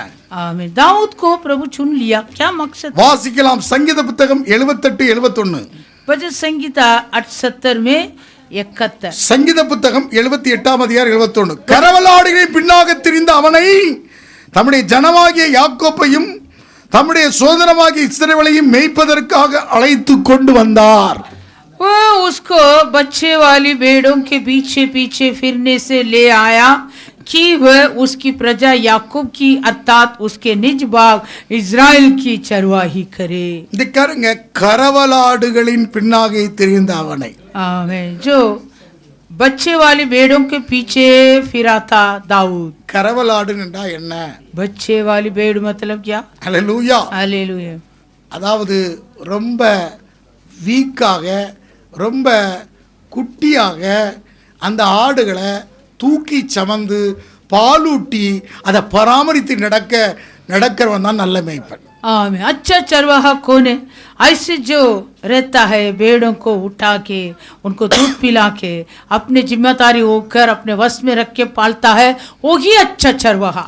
மருத்துவன் நோய் அற்றவனுக்கல்ல, நோயுற்றவனுக்கே மருத்துவன். जो वैद्य है वो अच्छा रहने वाले के लिए नहीं है, जो बीमार है उनके लिए। நீதிமான்கள் இல்ல, பாவிகளையே தேடி வந்தவர். मैं धर्मी के लिए नहीं, मैं पापियों को बुलाने आया हूँ। கரவலாடுகளை மெதுவாக நடத்த, बच्चे वाली भेड़ों को धीरज से अगुवाई करनी। 100 ஆடுகளை விட்டுட்டு ஒரு ஆடு அங்கே எப்படிப்பட்ட ஆடாக பலவீனத்தோடு கிடந்த ஆட்டை தோள்ல போட்டு சுமந்து வந்தவர். हाँ मैं प्रभु यीशु मसीह 99 भेड़ों को छोड़ के जो एक भेड़ था उनको उठा के अपने कंधे पर रखकर लेकर आया। அதாவது பராமரித்து பாலூட்டி நடத்தக்கூடிய ஒரு அனுபவம். उसके पूरी रीति से अगुवाई किया, दूध पिलाया, संभाला है। அது எதை காண்கிறார்? பலவீனமான அனுபவத்திலே அவரை மெதுவாக वो நடத்த. किसका वर्णन है? उन भेड़ के कमजोर अनुभव में उन भेड़ों को धीरज से अगुवाई करना, மெதுவாக நடத்தக்கூடிய அனுபவம். धीरज से अगुवाई करने वाला। மற்றவர்களை பார்த்து நீங்கள் வேகமாக ஓட வேண்டாம். ஆயோஸ் ஆகே ஆகே बेटा तू बच्चे, हालेलुया हालेलुया। அப்ப எங்க கவனிக்க வேண்டும்? மற்றவர்களை பார்த்து வேகமாக ஓடக்கூடாது. तो दूसरे के देखकर अति तेज से मत चल। நிறைய பேர் என்ன மற்றவர்களை பார்த்து ரொம்ப வேகமா ஓடுறது. कई लोग दूसरे को देखकर अपने आप वो भी ऐसे तेज से चलेंगे। மற்றவர்களை பார்த்து போக வேண்டாங்க. दूसरे के देखकर मत चल, மெதுவாக धीरज से பொறுப்புள்ளவனாக. जिम्मेदारी बनकर। தாவீது ஒரு பொறுப்புள்ளவன், दाऊद एक जिम्मेदारी था, யாக்கோபு ஒரு பொறுப்புள்ளவன். याकूब एक जिम्मेदारी था। நீ யார் பொறுப்புள்ளவன்? तू कौन है? जिम्मेदारी। உனக்கு கொடுத்திருக்க பிள்ளைகளுக்கு நீங்கள் பொறுப்பு. आमीन। तुम्हारे हाथ में जो सौंपा गया वो बच्चे के लिए तू ही जिम्मेदारी। உனக்கு கொடுத்திருக்கிற ஆடு மாடுகளுக்கு நீ பொறுப்பு. உனக்கு கொடுத்திருக்க ஐஸ்வர்யங்களுக்கு நீ பொறுப்பு. जो तुम्हें दिया वो धन दौलत के लिए तू ही जिम्मेदारी। உங்களுக்கு ஆசீர்வாதத்தை தந்திருக்காருன்னா கொஞ்சம் மெதுவா போகணும். आमीन। यदि प्रभु तुम्हें आशीष किया तो थोड़ा धीरज से चल। ஆடு மாடுகள்லாம் அன்றைக்கு இருந்த சொத்து. आमीन। यहाँ जो लिखा भेड़ बकरियां यही उन दिनों को धन दौलत है। அங்க பாருங்க, வழியில மாண்டு போயிடக்கூடாது. क्योंकि मार्ग में वो सब मर नहीं जाए। ஆசீர்வாதத்தை இழந்துராத ஒரு ஜிமாதாரி व्यक्ति, ஒரு பொறுப்புள்ள யாக்கோபு, பொறுப்புள்ள தாவீதாக இருந்தான். ये याकूब और दाऊद एक जिम्मेदारी बनाता। பொறுப்புள்ளவனை பார்த்து தான் சொல்கிறார், और जो कोई जिम्मेदारी है उनके और ईश्वर உன் कहता है। கையில் கொடுக்கப்பட்டிருக்கிறது பொறுப்புள்ளது. आमीन। जो कोई तुम्हारे हाथ में दिया गया उनके लिए तू जिम्मेदारी உன் है। கையில் கொடுக்கப்பட்டிருக்கிற பிள்ளை பொறுப்புள்ளது. तेरे हाथ में दिया वो बालक का तू ही जिम्मेदारी। தகப்பனுடைய பொறுப்புள்ளது. पिता वो बालक के लिए जिम्मेदारी। உன் கையில் கொடுத்திருக்கிற ஐஸ்வர்யம் வேலை பொறுப்புள்ளது. आमीन। और तू जो पाया तुम्हारे हाथों में दिया गया वो काम और तुम्हारा धन दौलत सभी का तू ही जिम्मेदारी है। மற்றவர்களை பார்த்து நீ வேகமாக நடத்தினா और तू दूसरे को देखकर अधि तेज से अगुवाई करेगा तो முடிஞ்சது बस खत्म हो जाएगा। சரித்திரம் முடிஞ்சு போகும். इतिहास से खत्म हो जाएगा। ஆனால் சரித்திரம் தொடர்ந்தது. परंतु इतिहास लगातार யாக்கோபுடைய வேர் பற்றி தொடர்ந்தது. याकूब का जड़ पकड़ा है। ரொம்ப முக்கியம், மற்றவன் அவன் சொல்றான்னு சொல்லிட்டு நீ வேகமா ஓடாத. आमीन। एसाव का बात मानकर बहुत तेज से अगुवाई नहीं करना। நீ உன்னுடைய ஆவிக்குரிய வாழ்க்கையை நிறுத்தி பார். तू अपने आत्मिक जीवन में जरा रुक के सोचो। சில பாட்டுல சங்கீதத்துல சேலா சேலான்னு வர தருமா? और ये भजन संगीता के किताब में कई वचनों के बीच में सेला सेला करके लिखा। சேலா என்றால் எவரைய பதத்துல இங்க கவனிங்க, நிறுத்தி பாருங்கள். सेला मतलब इब्रानी शब्द में ये अर्थ है रुक के देखो। சில பாட்டு நம்ம வேகமா பாடிட்டு போயிரும். हम भी ऐसे जो गीत गाता है अधि तेज से गीत गाते கொஞ்சம் रहते हैं। நிறுத்து. जरा रुको, சில இடத்துல நிறுத்தணும். रुको जरा। உன்ட பாட்டை நிறுத்தி தியானி. जो गीत तू गा रहा है थोड़ा रुक के तू अध्ययन करो। யாக்கோபு தன் சகோதரன் ஏசா சொன்ன உடனே ஒப்புரவான உடனே எமோஷன் ஆகல. याकूब अपने भाई एसाव के साथ मेल मिलाप हुआ, तुरंत वो इमोशन नहीं हुआ था। எமோஷன் ஆகலங்க. वो इमोशन नहीं हुआ। எனக்கு ஆண்டவன் கிருபை தந்துட்ட கிருபை, அதனால எமோஷன் ஆகல. आमीन। मुझे प्रभु का अनुग्रह का दृष्टि मिला करके वो इमोशन नहीं। ஆண்டவருடைய காண்டவனுடைய என் சகோதரனுடைய கண்கள கிருபை கிடைச்சிட்டுன்னு சொல்றான். आमीन। उन्होंने कहा है मेरे भाई के दृष्टि मुझ पर हुआ, दया का दृष्टि। ஆனாலும் நான் யார்? फिर भी याकूब सोचा मैं कौन है, நான் வேகமாக நடத்த முடியாது. मैं ऐसे तेज से अगुवाई नहीं कर நீ सकता। போகிற போக்குல வேகமா நான் நடக்க முடியாதப்பா. मैं जो भाई एसाव के मार्ग में वो याकूब नहीं चल सकता, என்கிட்ட இருக்கு இளம் பிள்ளையும் கரவலாடும் இருக்கு. क्योंकि जो मेरे पास है वो दूध देने वाले भेड़ बकरी है और அதை सुकुमार மெதுவாக लड़के, பராமரித்து பாலூட்டி அதை மெதுவாக நடத்தினாதான் நான் நடத்திப்பட்டு வர முடியும். जो मेरे हाथ में है उनको मैं जिम्मेदारी होकर धीरे से उनका अगुवाई करना, उनको दूध पिलाना, सब कुछ यही अनुभव में मैं चलना உங்கள் पड़ेगा। விசுவாச ஜீவியத்துல வர்றதெல்லாம் கெயின் நினைக்காதீங்க. तुम्हारे विश्वास के जीवन में जो कुछ तुम्हें मिलता वो सब तुम्हारे लाभदायक ऐसे मत சில பேருக்கு सोचो। வரக்கூடியதெல்லாம் சப்போர்ட் நினைக்கிறாங்க. कई लोग सोच रहे हैं जो आता सब कुछ सपोर्ट है, சில பேருக்கு வரக்கூடிய உதவிலாம் எனக்கு வந்துட்டு நினைக்க கூடாது. कई लोग ऐसे जो सहायता मदद मिलता तुरंत सोचे हाँ मेरा सपोर्ट आ உன்னுடைய गया। ரிப்போர்ட்டை பார்த்து சப்போர்ட்டை தேடு. तुम्हारा रिपोर्ट को पहले देखो फिर सपोर्ट के ओर था। ஓ ரிப்போர்ட் என்ன? तेरा रिपोर्ट क्या है, ஏன் ரிப்போர்ட் என்ன? मेरा रिपोर्ट क्या है। அவன் ஒருத்தர் சப்போர்ட் பண்ணானு நீ சப்போர்ட் பண்ணி வேகமா ஓடுனா दूसरा और कोई तुम्हारे लिए सपोर्ट करता है इसलिए तू तेज से चलेगा, तू முடிஞ்சது குழியில மறுடித்த விழுந்த फिर போல. वापस तू गड्ढे में गिरेगा। ஹalleluya. हालेलुया। அப்ப அடுத்தவன் சப்போர்ட்ல நீ ஓட வேண்டாம். दूसरे के सपोर्ट में तेरा रिपोर्ट नहीं होना। ஏன் ரிப்போர்ட் என்ன? तुम्हारा रिपोर्ट क्या ஏன் है, பலம் என்ன? तुम्हारा बल ஏன் क्या, பலவீனம் என்ன? तुम्हारा कमजोर क्या। அவன் கரவலாடு கூட கரவலாடுனா பாலூட்டி அந்த போஷித்து பராமரித்து அந்த ஆடுகளை நடத்தி கொண்டு வருகிறான். ऐसे याकूब अपने सुकुमार लड़के और दूध देने वाले गाय बच्चों भेड़ बकरियों को धीरे से जिम्मेदारी बन के अगुवाई किया। இயேசு கிறிஸ்துவை கொண்ட தீர்க்கதரிசனம் சொல்கிறது. और यीशु मसीह के बारे में भविष्यवाणी कहता है, ஏசா 40ஆம் அதிகாரம், ஏசாயா 40 अध्याय, ஏசாயா 40ஆம் அதிகாரத்திலே வாசிக்கிறோம். ஏசாயா 40 अध्याय எடுத்து வாசிக்கலாம். 9வது வசனம். 9वां वचन। சீயோனும் சுவிசேஷியே நீ உயர்ந்த பர்வதத்தில் ஏறு, எருசலேம் என்னும் சுவிசேஷியே நீ உரத்த சத்தமிட்டு கூப்பிடு, பயப்படாமல் சத்தமிட்டு யூதா பட்டணங்களை நோக்கி இதோ உங்கள் தேவன் என்று கூறு. हे सिय्योन को शुभ समाचार सुनाने वाली ऊंचे पहाड़ पर चढ़ जा, हे यरूशलेम को शुभ समाचार सुनाने वाली बहुत ऊंचे सबसे सुना, ऊंचे सबसे सुन, मत डर, यहूदा के नगरों से कह अपने परमेश्वर को देखो।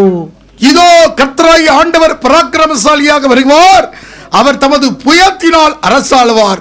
இதோ அவர் அளிக்கும் பலன் அவரோடு கூட வருகிறது, அவர் கொடுக்கும் பிரதிபலன் அவருடைய முகத்துக்கு முன்பாக செல்லுகிறது. देखो प्रभु यहोवा सामर्थ दिखाता हुआ आ रहा है, वह अपने भुजबल से प्रभुता करेगा। देखो जो मजदूरी देने की है वह उसके पास है, और जो बदला देने का है वह उसके हाथ में है।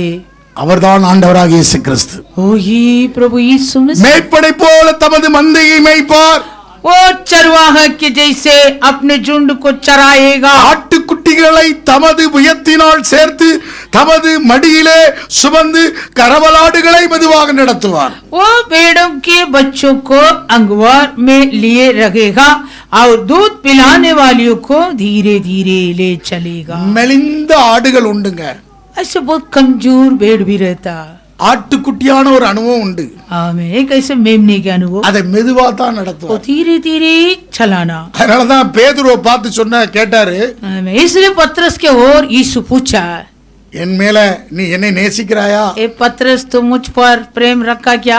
எனக்கு முதல்ல கேட்கிறாரு. पहले ऐसे पूछा। 40 நாள் தரிசனமாகி 40 दिन दर्शन दिखा के அவங்க 15வது வசனத்துல வாசித்தாங்க. அப்போ யோவானுக்குன்னு சுவிசேஷம் 21:15 வாசித்தா, யுகன்னா சுசமாச்சார் 21 अध्याय 15 சீமோன் பேதுருவை நோக்கி யோனாவின் குமாரனாகிய சீமோனே, யோவான் சுவிசேஷம் யுகன்னா சுசமாச்சார் 21ஆம் அதிகாரம் 15 வசனம். 21 अध्याय में 15 அவனை वचन। பார்த்து கேட்கிறார், இவர்களில் அதிகமாக நீ என்னிடத்திலே அன்பாயிருக்கிறாயா என்றார். அதற்கு அவன், நாம் ஆண்டவரே அவன் நேசிக்கிறேன் என்பதை நீ அறிவீர், அவர் என் ஆட்டுக்குட்டிகளை மேய்ப்பாயாக.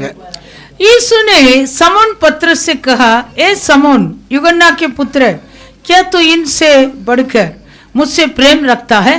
उसने उससे कहा, हाँ प्रभु, तू तो जानता है कि मैं तुझसे प्रीति रखता हूँ। उसने उससे कहा, मेरे मेमने को चरा।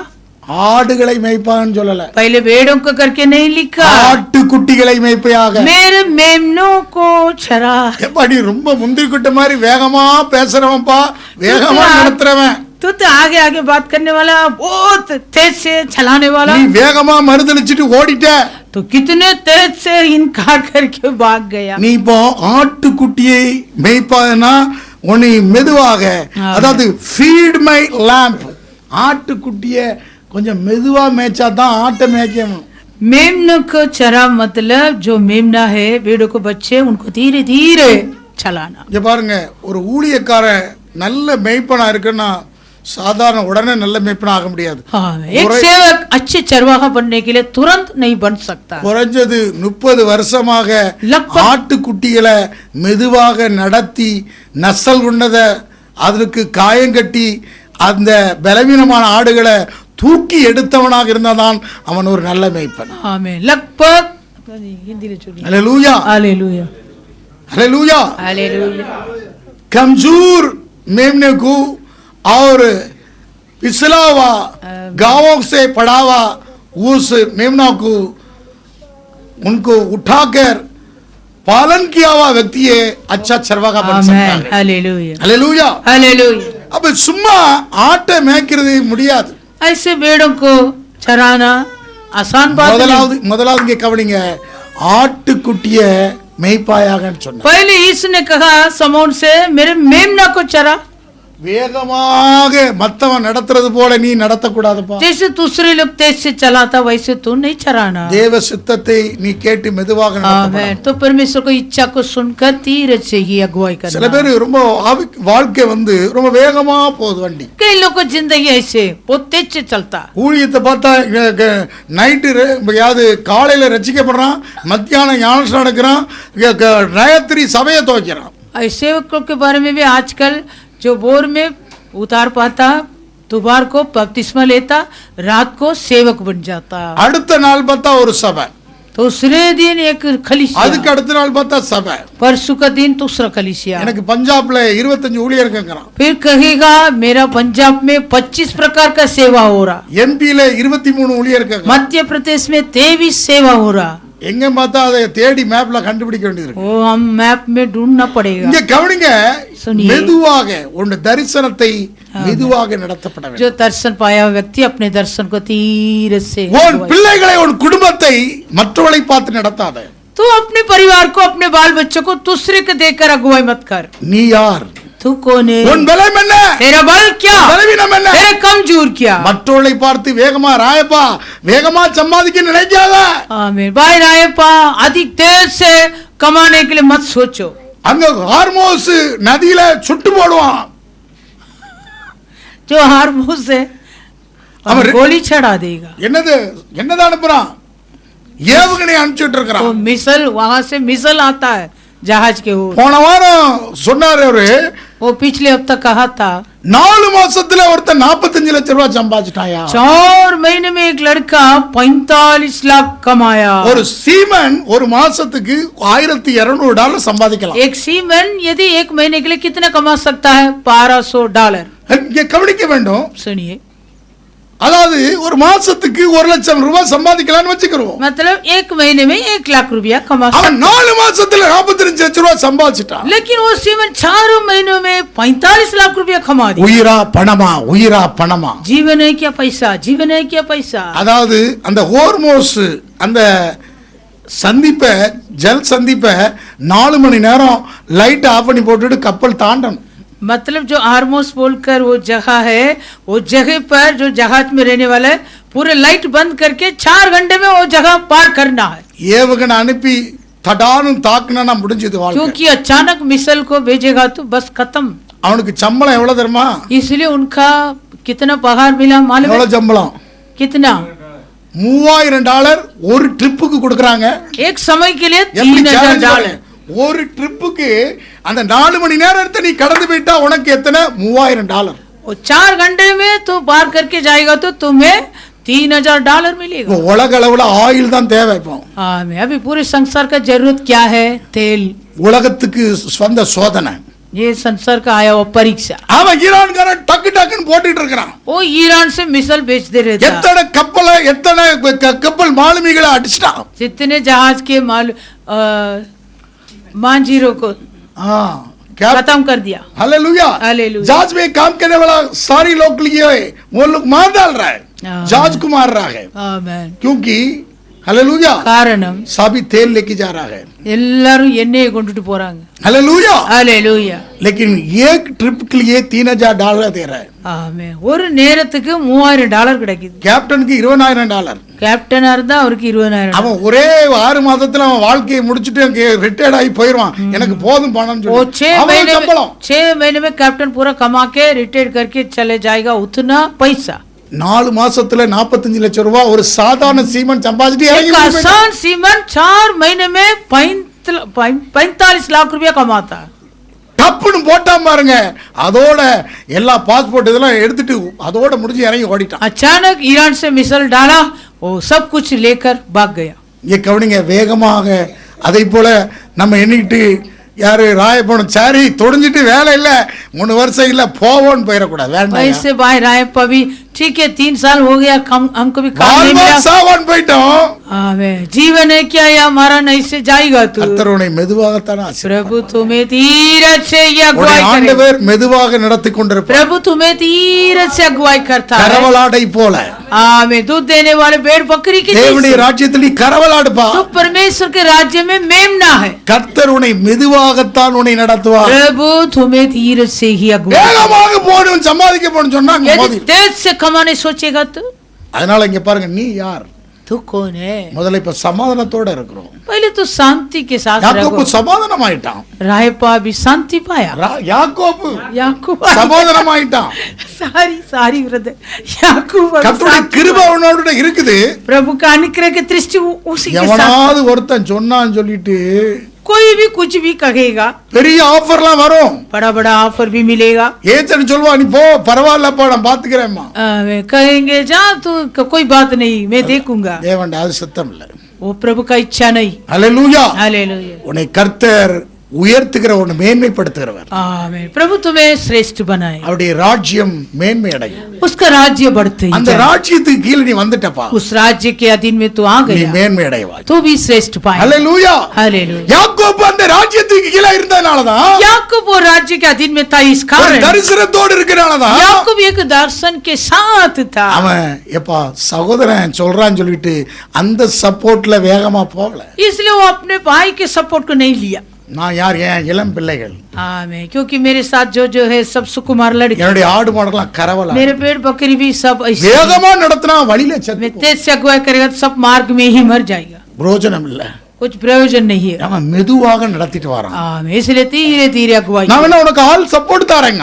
आमीन। ऐसा ने कहा मैं तुम्हें सपोर्ट कर सकता हूँ। வேண்டாம், நீ எனக்கு பெரிய கிருபை செஞ்சுட்டு போதும். उन्होंने कहा नहीं नहीं तुम्हारा अनुग्रह की दृष्टि मुझ पर हुआ, ये बस मेरे लिए அதனால काफी। வேற பலத்தினால ஓடக்கூடாது. इसलिए हम दूसरे बल से नहीं दौड़ना। கர்த்தர் உனக்கு எப்படி வைத்திருக்கிறாரோ அதுல சரியான அந்த ராஜ்யத்துக்கு கீழ இருக்கும். प्रभु तुम्हारे लिए क्या क्या रखा, उस प्रभु के राज्य के अधीन में ही रखना। இயேசு சொன்னார், என்னுடைய ராஜ்யம் இவ்வளவுக்குரியது அல்ல. यीशु ने कहा मेरे राज्य इस संसार का नहीं, என் ராஜ்யம் இவ்வளவுக்குரியது அல்ல. मेरा राज्य इस संसार का नहीं। இயேசு சொன்னார், யோவானுக்கு சுவிசேஷத்துல சொல்கிறார். युगन्ना सुसन, யோவான் சுவிசேஷம் युगन्ना எடுத்து வாசிக்கலாம். 18ஆம் அதிகாரம் 36ஆவது வசனம். 18 अध्याय में 36 இயேசு பிரேத்துருவாக, என் ராஜ்யம் இவ்வளவுக்குரிய அதல்ல. என் ராஜ்யம் இவ்வளவுக்குரிய ஆனால் நான் யூதரிடத்தில் ஒப்புக் கொடுக்க விடாதபடிக்கு என் ஊழியக்காரர்கள் போராடி இருப்பார்களே, இப்படி இருக்க என் ராஜ்யம் இவ்விடத்திற்குரியதல்ல. यीशु ने उत्तर दिया मेरा राज्य इस संसार का नहीं, यदि मेरा राज्य इस संसार का होता तो मेरे सेवक लड़ते ही मैं यहूदियों के हाथ सौंपा न जाता, परंतु मेरा राज्य यहाँ का नहीं। என்னுடைய ராஜ்யம் இவ்விடத்துக்குரியது அல்ல. मेरा राज्य यहाँ का नहीं। பாருங்க, அவர் அந்த நேரத்துல பெரிய யுத்தக்களமா இருந்தா இந்த கரவலாடோட சீசர்கள் கரவலாடெல்லாம் இழந்திருப்பார். आमीन। यदि उसी समय युद्ध होता तो ये सारे यीशु के चेले लोग मेमना के जैसे था। அவன் பட்டயத்தை எடுத்து வெட்டுறான், एक கலகவராதபடி जन அவர் மார்க்குஸ் காலை ஒட்டிட்டார். एक जन तलवार उठा के कान को काटा, लेकिन यीशु उठा के चंगा किया। அப்படி கவனிங்க, இயேசுடைய மெதுவாக தேவ சித்தத்தை தேவ திட்டத்தை நிறைவேற்றுகிறார். आमेन। यीशु धीरे से पिता परमेश्वर की इच्छा को पूरा किया। அவர் கரவலாடை நான் யார், என்னோட இருக்கிற என் நோக்கம் என்ன, திட்டம் என்ன, அந்த ராஜ்யத்துக்குள்ள அவர் இருக்கிறாருங்க. यीशु अच्छे से जानता था मैं कौन है, मेरे बारे में पिता का मकसद क्या है, इसलिए पिता के उस राज्य के अधीन में ही यीशु था। நீங்க எந்த ராஜ்யத்துக்குள்ள இருக்கீங்க? तुम अभी कौन से राज्य में है? தேவனுடைய ராஜ்யத்துக்குள்ள இருக்கீங்களா? तुम अभी परमेश्वर के राज्य के अधीन में है क्या? வேகமாக போகாதீங்க, तेज से मत जाना। தேவனுடைய சித்தத்தை உணர்ந்து மெதுவாக நடந்து. परमेश्वर का इच्छा क्या है पहले समझ पाओ, धीरे से चल। அவசரப்பட வேண்டாம். आमेन, हालेलुया। நீங்க அவசரமாக நம்ம போக வேண்டாம். ऐसे अर्जेंट अर्जेंट मत जाना। ஹல்லேலூயா, हालेलुया। வேகமாக இல்லங்க, மெதுவாக. वेग से नहीं, धीरे से। மத்தேயு சுவிசேஷம் 18ஆம் அதிகாரம் 12வது வசனத்தை வாசிக்கலாம். मत्ती सुसमाचार 18 अध्याय 12 वचन। மத்தேயு சுவிசேஷம் எடுத்து வாசிக்கலாம். 18ஆம் அதிகாரம் मत्ती 18 अध्याय 15வது வசனத்தை எடுத்துக்கொள்வோம். 15 वचन है। வேகமாக எடுத்துக்கொள்வோம்.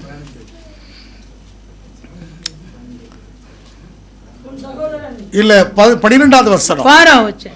உங்களுக்கு எப்படி தோன்றுகிறது, ஒரு மனுஷனுக்கு 100 ஆடுகள் இருக்க அவைகளில் ஒன்று சிதறி போனால் அவன் மற்ற 99 ஆடுகளை மலைகளில் விட்டு போய் சிதறி போனதை தேடாமல் இருப்பானோ? तुम क्या सोचते हो, यदि किसी मनुष्य की 100 भेड़ें हो और उनमें से एक भटक जाए तो क्या वह 99 को छोड़कर और पहाड़ों में पर जाकर उस भटकी हुई को न ढूंढेगा? அவன் அதை கண்டுபிடித்தால் சிதறி போகாத 99 ஆடுகளை குறித்து சந்தோஷப்படுகிறதை பார்க்கலும் அதை குறித்து அதிகமாக சந்தோஷப்படுவான் என்று மெய்யாவை உங்களுக்கு சொல்கிறேன். 13 और यदि ऐसे हो कि उसे पाए तो मैं तुमसे सच कहता हूँ कि वह उन 99 भेड़ों के लिए जो फटकी नहीं थी इतना आनंद नहीं करेगा जितना कि इस भेड़ के लिए करेगा। இந்த சிறுவளில் ஒருவனாகிலும் கெட்டு போவது பரலோக ராஜ்யத்தில் இருக்கிற உங்கள் பிதாவின் சித்தம் அல்ல। ऐसे कि तुम्हारे पिता की जो स्वर्ग में है ये इच्छा नहीं कि इन छोटों में से एक भी नष्ट हो। இந்த சிறியவன் என்றால் யாருங்க? ये छोटो मतलब कौन है? பெரிய கூட்டம், बड़ा झुंड। யூதர்கள் பெரிய கூட்டமா இருக்கிறாங்க. यहूदी लोग बड़ा झुंड है। ஆனா இந்த புறஜாதியான भारतीय अन्य जाति இந்த சிறு கூட்டத்தை பார்த்து ये சொல்கிறார். छोटे से झुंड को 10வது देखकर வசனத்துல வாசிக்கிறோம். 10 वचन। இந்த சிறியரில் ஒருவனை அற்பமாக எண்ணாதபடிக்கு எச்சரிக்காருங்கள், அவர்களுக்குரிய தேவதூதர்கள் பரலோகத்தின் பரமபிதாவின் சமூகத்தை எப்போது தரிசிக்கான்னு உங்களுக்கு சொல்லுகிறேன். देखो तुम इन छोटों में से किसी को तुच्छ न जानना, क्योंकि मैं तुमसे कहता हूँ कि स्वर्ग में उनके दूत मेरे स्वर्गीय पिता का मुंह सदा देखते हैं। மனுஷகுமாரன் கெட்டு போனதை ரட்சிக்க வந்தார். क्योंकि मनुष्य का पुत्र कोई हुओं को बचाने आया है। இங்க கவனிங்க, அந்த सुनिए, சிறியவன் யார்? वो छोटा कौन है? பலவீனமா இருக்கிறவன் कमजोर लड़का, யாரு? कौन அந்த है? புறஜாதியான நம்மை குறித்து அவர் जो சொல்லுகிறார். अन्य जात हमारे बारे में कहता அந்த है, பலத்தை விட்டுட்டு वो पराक्रम को छोड़ के தேவனுடைய சித்தம் அந்த ராஜ்யத்தின் மேன்மையை உயர்த்துவதற்காக आमेन, परमेश्वर जो रखा हुआ मकसद वो राज्य को बढ़ाने के लिए அவர் மெதுவாக நடத்தக்கூடிய அனுபவத்துல वो धीरे से अगवा करने वाले अनुभव में யூதர்கள் சொல்லக்கூடியது ரொம்ப வேகமாக பேசுகிறான், வேகமான பிரமாணத்தை சொல்றான். आमेन, यहूदी लोग जो ऐसे तेज से चलने वाले व्यवस्था को कहता था, அதைத்தான் சொல்கிறாரு. மெய்ப்பனை போல தமது மந்தையை மேய்ப்பார், ஆட்டுக்குட்டிகளை தமது புயத்தினால் சேர்த்து தமது மடியிலே சுமந்து கரவலாடுகளை மெதுவாக நடத்துவார். ஆமென். ஏசாயா 40:11 வாசிக்கிறோம். ऐसा 40-11 वचन के अनुसार कहता है। அந்த கரவலாடுகள் யார்? वो दूध देने वाले बच्चे कौन है? 99 பலத்துல பார்க்கலங்க. आमीन, 99 भेड़ों को यीशु नहीं देगा। ஒரு கரவலாடுக்கு பின்னால தான் அவர் வந்தார். आमीन, एक ऐसे दूध देने वाले बच्चे के पीछे यीशु அதைத்தான் அங்கே आया। வாசிக்கிற 40:11 வாசிக்கிற மெதுவாக கரவலாடை மெதுவாக நடத்துவார். आमीन, वो अपने झुंड को धीरे से चराएगा। அப்ப கரவலாடு யாரு? ரொம்ப என்ன பாலூட்டுற அனுபவம், भेड़ों को बच्चों मतलब क्या अनुभव है? பராமரிக்கிற அனுபவம், आमीन, दूध पिलाने वाले अनुभव है। அதை மெதுவாக நடத்துவார். वो धीरे धीरे ही चलेगा। ஆண்டவருடைய நாமத்துக்கு மகிமை प्रभु உண்டாகட்டும். के नाम की महिमा இங்கே கவனிக்க வேண்டும், நம்முடைய ஜீவியத்துல हमारे जिंदगी में அவருடைய ராஜ்யத்துக்கு கீழே இருக்கிறவர்களாக இருக்க வேண்டும். हम सब उनका राज्य के अधीन में அவருடைய रहना। சித்தத்துக்கு அனுபவத்துக்களே நடத்தப்படுவர்களாக இருக்க வேண்டும். हम सब उनके इच्छा जो मकसद है उसी वश में ही रखना है। ஏதோ பலம் கிடைச்சதுன்னு சொல்லிட்டு அப்படி ஓடக்கூடாது. ऐसे कुछ पराक्रम मिल गया करके ऐसे हम नहीं दौड़ना। தேவனுடைய சித்தத்துக்குள்ள परमेश्वर की इच्छा पर, அவருடைய ராஜ்யத்துக்குள்ள उनके राज्य पर மெதுவாக நடத்தப்பட வேண்டும். धीरे धीरे अगुवाई அப்படி होना। நடத்தப்பட்ட யாக்கோபை தான் वैसे अगुवाई पाया याकूब। அவன் வேர் பற்றி பூத்து காய்த்து பூமியில் பல நாள் हाँ நிரம்பினான். मैं वो याकूब का जड़ पकड़ा, फूला फला, वो फलों से ये पृथ्वी पूरा भर गया। அந்த யாக்கோபை பார்த்து தான் சொல்கிறார், उस याकूब के ओर कहता है, அவனை பார்த்து தான் சொல்கிறார், उस याकूब के लिए कहता है, யாக்கோபை உன் கூடாரங்கள் இஸ்ரவேலை உன் ஆமென். வாசத்தில் எவ்வளவு அழகானவை, ये याकूब तेरे डेरे,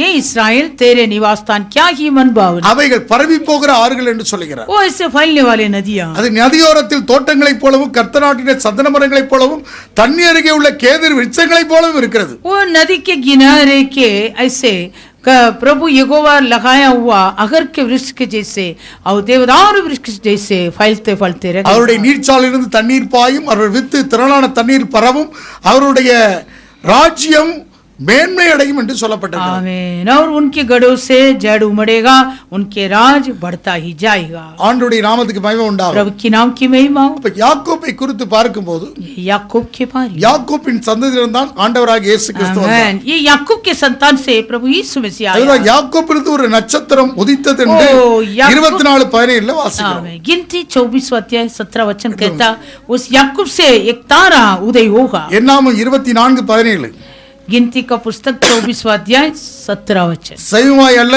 ஒரு நட்சத்திரம் யாக்கோபிலிருந்து உதிக்கும், ஒரு செங்கோல் இஸ்ரவேலிருந்து எழுப்பும், அது மோவாபின் எல்லைகளை நொறுக்கி சேத்து புத்திரர் எல்லாரையும் நிர்மூலமாக்கும். मैं उसको देखूंगा तो सही परंतु अभी नहीं, मैं उसको निहारूंगा तो सही परंतु समीप होके नहीं। याकूब में से एक तारा उदय होगा और इस्राएल में से एक राजदंड उठेगा, वो जो मोवाब की सीमाओं को चूर कर அதான் देगा। யூதாவின் செங்கோல். यही यहूदा का राजदंड। அது அந்த கவனிக்க வேண்டும், அது உயர்த்தப்பட்டிருக்கிறது. ओ ऊंचे இந்த நாட்கள் அந்த மேன்மை உயர்த்தப்பட்டிருக்கிறது. आमीन। इन दिनों में ऐसे वो यहूदा का राजदंड श्रेष्ठ पाया है। அந்த இயேசு கிறிஸ்துவினுடைய ராஜ்யம் உயர்த்தப்பட்டிருக்கிறது. यीशु मसीह का राज्य ऊंचे हुआ, அவருடைய ராஜ்யம் மேன்மை அடையும். उनका राज्य श्रेष्ठ पाएगा। ஆண்டவருடைய நாமத்துக்கு மகிமை உண்டாகும். प्रभु के नाम के में அது நடந்ததற்கு காரணம் என்ன? वो श्रेष्ठ पाया कारण क्या? அவர்கள் மற்றவர்களை பார்த்து இயேசு அவர் போதிக்கவில்லை.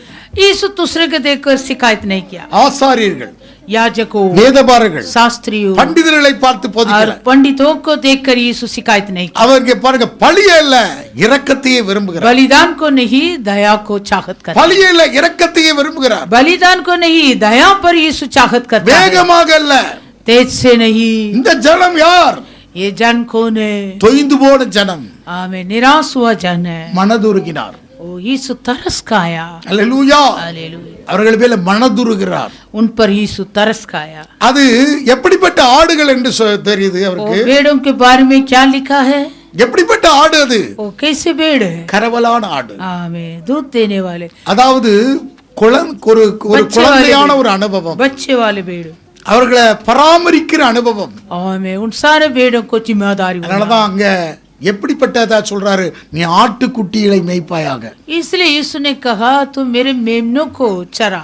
அடுத்தது ஆடுகளை பராமரிப்பாயாகன்னு சொல்கிறார். फिर उसके बाद समौन की ओर कहा मेरे भेड़ों को चरा। அடுத்தது ஆடுகளை மேய்ப்பாயாகன்னு சொல்கிறார். मेरे भेड़ों को चरा। ஆண்டவருடைய நாமத்துக்கு மகிமை प्रभु உண்டாகட்டும். की नाम को मैं மூன்று விதமாக சொல்கிறார். 3 प्रकार कहा। அப்ப மெதுவாக நடத்தணும்ப்பா. धीरे से अगुवाई कर। அல்லேலூயா. हालेलुया। அப்ப ஆண்டவருடைய சமூகத்துல प्रभु के सम्मुख में நமக்கு கொடுத்திருக்கிற பிள்ளைகள், हमारे हाथों में सौंपा நமக்கு गया கொடுத்திருக்கிற बच्चे, குடும்பங்கள், हमें दिया हुआ परिवार, நமக்கு கொடுத்திருக்கிற ஐஸ்வர்யங்கள், हमें दिया हुआ धन நமக்கு दौलत, கொடுத்திருக்கிற ஆசீர்வாதங்கள், हम पाए हुए आशीष, அதெல்லாம் போய் பொத்தல் பையில போற்றக்கூடாது. वो सब ऐसे गड्ढे में नहीं गिर रहा। ஒத்தல் பையில போற்றக்கூடாதுங்க. आमीन। हालेलुया। ஓட்ட பையில போற்றக்கூடாது. आमीन। அதாவது மாண்டு போயிடக்கூடாது. அல்லேலூயா. हालेलुया। वोट पे ஆ ஃபட்டாவா तैली में नहीं डालना, நல்ல நல்ல अच्छे तैली में डालने का, நல்ல நிரப்பக்கூடியதாக இருக்கணும். पूरा वो तैली भरपूर होना, नीचे से गिरना नहीं। ஆசீர்வாதங்கள் நிரப்பப்பட வேண்டும். तुम्हारा आशीष ऐसे तैली में जो डालेगा तो भरपूर होना, வழியில மாண்டு போயிரும். नहीं तो मार्ग में खत्म हो உன் जाए। பிரயாணங்கள் தேவ சித்தம் இல்லாமல் உன் குடும்பம் இழப்பை காணக்கூடாது. आमीन। प्रभु का इच्छा बिना फिर तू अपने परिवार में कुछ खोना भी नहीं। அவ்வளவு தூரம் பக்குவமா கடந்து வந்திருக்கிறோம். उतने अपने मार्ग में कितने धीरे धीरे சகோதரன் अगुवाई पाया था। சகோதரன் எனக்கு பலம் தந்துட்டான். आमीन। मेरे भाई के द्वारा मेरा बल मिल गया, எனக்கு நல்ல சப்போர்ட் வந்துட்டு, मुझे अभी सपोर्ट मिल गया, எனக்கு நல்ல உதவி கிடைச்சிட்டு, मुझे अभी सहायता मिल गया। அவன் மாம்சத்துக்குரியவனாக அல்ல, वो शारीरिक नहीं, ஒரு ஆவிக்குரியவனாக பார்க்க वो முடியும். आत्मिक रीति पर तैयार நான் को மெதுவாகத்தான் நடத்த मैं முடியும். धीरज की अगुवाई நீ होता। போற வேகத்துக்கு நான் வர முடியாது. आमीन। तू जैसे तेज तेज चलेगा मैं नहीं आ எப்பா, सकता। உலகம் போகிற வேகத்துக்கு நீங்கள் போகாதீங்க. जैसे संसार है वैसे तू उसी के पीछे मत जा। உலகம் போற வேகத்துக்கு போனா நீ டங்கர டங்கர டங்கர டங்கடான்னு போக வேண்டியது. जैसे संसार के वेग तुम्हारे अंदर भी आएगा तो फिर तू भी टंगरा टंगरा टंगरा ஹல்லேலூயா. हालेलुया। அவன் அதை வாங்கிட்டான், वो एक ले लिया, அவன் கார் வாங்கிட்டான், वो कार ले लिया, அவன் வீடு வாங்கிட்டான், वो बंगला ले लिया, அவன் அதை வாங்கிட்டான், उनका ये धन आ गया। அவன் ஐபோன் 50,000 ரூபாய்க்கு வாங்கிட்டான். वो 50,000 रुपया का आईफोन ले लिया। உலகம் போகிற வேகத்துக்கு நீ போவாதையா. संसार के वेग पर तू मत चल। நீ யார்? तू कौन है? நீ யார்? तू कौन है? கொஞ்சம் மெதுவா போ. थोड़ा धीरे से चल। நீ யார்? तू कौन நீ है? கரவலான ஆடோடு இருக்கிற. आमीन। तू देने वाले बच्चे। ஹல்லேலூயா. हालेलुया। உனக்கு இருக்கிறது இளம் பிள்ளைகளாக இருக்கிறார்கள். आमीन। जो तेरे पास है वो सुकुमार लड़को। அதனால எல்லாரும் போற போக்குலையும் மனோஜ் போக கூடாது. इसलिए सभी लोग जैसे वैसे मनोज भाई नहीं जाना। அவன் போகிற போக்கு நீ போக கூடாது. 5 பிள்ளைகளை கருத்து தந்திருக்கிறார். प्रभु तुम्हारे लिए मनोज भाई के लिए 5 बच्चों को दिया। உன்னை மெதுவாக धीरज से, மெதுவாக धीरज से அந்த பிள்ளைகளை நடத்த वो வேண்டும். बच्चों का अगुवाई करना। ஹல்லேலூயா. हालेलुया। அப்போதான் தேவ சித்தம் நிறைவேறும். तब प्रभु का इच्छा पूरा हो, அப்போதான் தேவ சித்தம் तब प्रभु நடத்தப்படும். का इच्छा पूरा होता। அதனால மற்றவன் யாரோ சப்போர்ட் பண்றான் பலந்தாரான் போயிடக்கூடாது. इसलिए और कोई दूसरे का सपोर्ट मिलता करके नहीं जाना। தங்கச்சி ரேகாக்கு சிரிப்பு வருது. आमीन। बहन रेखा बहुत हंस रही है। ஹல்லேலூயா. हालेलुया। ஹல்லேலூயா. हालेलुया। அப்ப ஏதோ விஷயம் இருக்குது. कुछ तो है। அந்த ஆண்டவருடைய நாமத்துக்கு மகிமை உண்டாகும். प्रभु के नाम की महिमा हो। அப்ப இங்க கவனிங்க, கர்த்தர் உன்னை அப்படியாக நடத்துவார். प्रभु तुम्हें ऐसे ही अगुवाई करेगा। கர்த்தர் உன்னை மெதுவாக நடத்துவார். प्रभु तुम्हें धीरे धीरे மற்றவர்கள் अगुवाई करेगा। இதுகளை பத்தி நடக்க வேண்டாம். दूसरे को देखकर तुम मत चल। நான் நாம் யார்? इसलिए हम कौन है? ஒருத்தன் அங்க வேதம் சொல்லுது, லூக்காசன சுவிசேஷம் 14ஆம் அதிகாரம் 28வது வசனத்துல சொல்கிறார். लूका का सुसमाचार 14वां अध्याय இத வாசித்து நம்ம முடிக்க போறோம். ये वचन पढ़कर खत्म करेंगे। லூக்கா சுவிசேஷம் 14ஆம் அதிகாரம் 28வது வசனம். लूका 14वां अध्याय में 28वां वचन। உங்களில் ஒருவன் ஒரு கோபுரத்தை கட்ட மனதாயிருந்து அஸ்திவாரம் போட்ட பின்பு முடிக்க தானில்லாமல் போனால் பார்க்கிறவர்கள் எல்லாரும் இந்த மனுஷன் கட்ட துவங்கி முடிக்க தானில்லாமல் போனான் என்று சொல்லி தன்னை பரியாசம் பண்ணாதபடிக்கு அதை கட்டி தீர்க்கும் எனக்கு நிர்வாகம் உண்டோ இல்லை என்று முன்பு அவன் உட்கார்ந்து செல்லுஞ்செலவை கணக்கு பாராமல் இருப்பானோ? तुम में से कौन है जो गढ़ बनाना चाहता हो और पहले बैठकर खर्च न जोड़े कि पूरा करने की सामर्थ मेरे पास है कि नहीं? कहीं ऐसे न हो कि जब वो नींव डालने पर तैयार न कर सके तो सब देखने वाले ये कहकर उसे टट्टों में उड़ाने लगे, ये मनुष्य बनाने तो लगा पर तैयार न कर सका। First sit down, முன்பு உட்காரு. पहले बैठो। அவன் கடன் வாங்கி வீட்டுக்கு அஸ்திவாரம் போட்டான், வீட்டை கட்டுறான்னு நீ கட்டாத. वो जैसे कर्ज लेकर घर बनाने के लिए नींव डाला वैसे तू भी कर्ज मत ले। எனக்கு கடன் தரதுக்கு பேங்க் மேனேஜர் எனக்கு கடன் தரேன்னு சொல்லி எனக்கு டைரக்டா வந்தார்.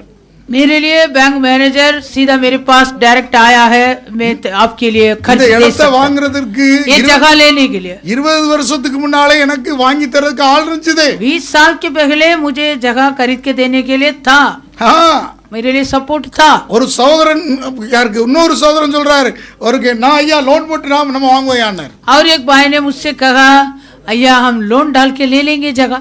ஹல்லேலூயா. हालेलुया। வேண்டாம்ப்பா, नहीं, அப்படி செய்ய கூடாது. वैसे नहीं करना। ஹல்லேலூயா. हालेलुया। வேகமாக கட்டணும்னு நினைக்க கூடாது. तेज से चलने घर बनाने मत सोचो, உட்காருப்பா, पहले बैठ जा। எனக்கு நிர்வாகம் உண்டோ? आमीन। मेरे लिए ये काम हो சில பேர் நிர்வாகம் இல்லாம ஒண்ணும் இல்லாம கடனை வாங்கி வச்சுட்டு வாழ்க்கையில எல்லாம் இழந்து போயிடும். कई लोग कुछ मैनेज निर्वाह बिना सब खर्च ले लेता, सबको लेता। உன்னை கொஞ்சம் மெதுவாக நீ யாருன்னு பாரு. முதல்ல पहले तो अपने बारे में बैठ के மெதுவாக सोचो, தியானிக்க வேணும். முதல்ல धीरे से पहले समझ पाओ, கட்ட தொடங்கிட்டு सोचो। திராணி இல்லாமல் போனால் எல்லாரும் பரியாசம் பண்ணுவான். यदि बनाने के लिए नींव डालने के बाद तैयार नहीं होता तो सभी देखने वाले टट्टा में उड़ाएंगे। முதலாவது நீ முன்பு உட்கார்ந்து கணக்கு பார். पहले तू बैठ के पहले सोचो, हिसाब करो, हिसाब करो। Hallelujah. Hallelujah. What about your estimate? முதல்ல உன்னோட எஸ்டிமேட் என்னன்னு பாரு. आमीन।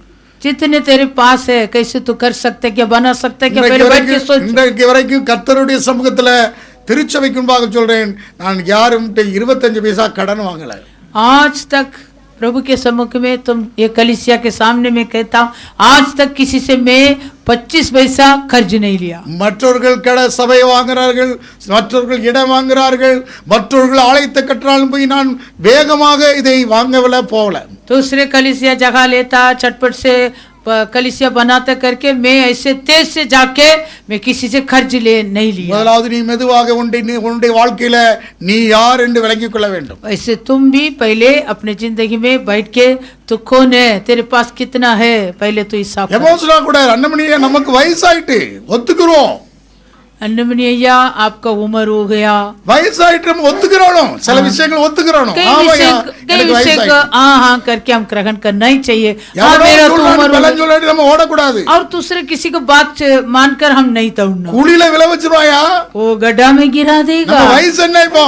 अभी आपका उम्र कितना? उम्र कितना? 79. हो 80 வரப்போகுது. ஹல்லேலூயா. அப்ப ரொம்ப சொல்லணும், நாம் யார் முதல்ல அறிஞ்சிக்கிறோம். पहले हम कौन है जानना चाहिए. கொஞ்சம் நம்ம யாரும் சொல்ல அறிந்து கொள்ளணும். पहले हम कौन है जानना चाहिए. மெதுவாக அனுபவத்தில் நடக்க வேண்டும். धीरज से चलना. தேவ சித்தம் நிறைவேற்றுவதற்கு மெதுவாகத்தான் நடத்துவார். आमीन. परमेश्वर अपनी इच्छा को पूरा करने के लिए धीरज. ஒரு ராஜா 20,000 பேரோட வர்றான். अभी एक राजा है, वो 20,000 लोग के साथ आ रहा है. சேனை 10,000 தான் இருக்குது. मेरे पास तो 10,000 है. முன்பு உட்கார்ந்து ஆலோசனை பண்ணாமல் இருப்பானோ? क्या वो पहले बैठ के अपने बारे में हिसाब नहीं करेगा. 31 வசனம் சொல்லுது.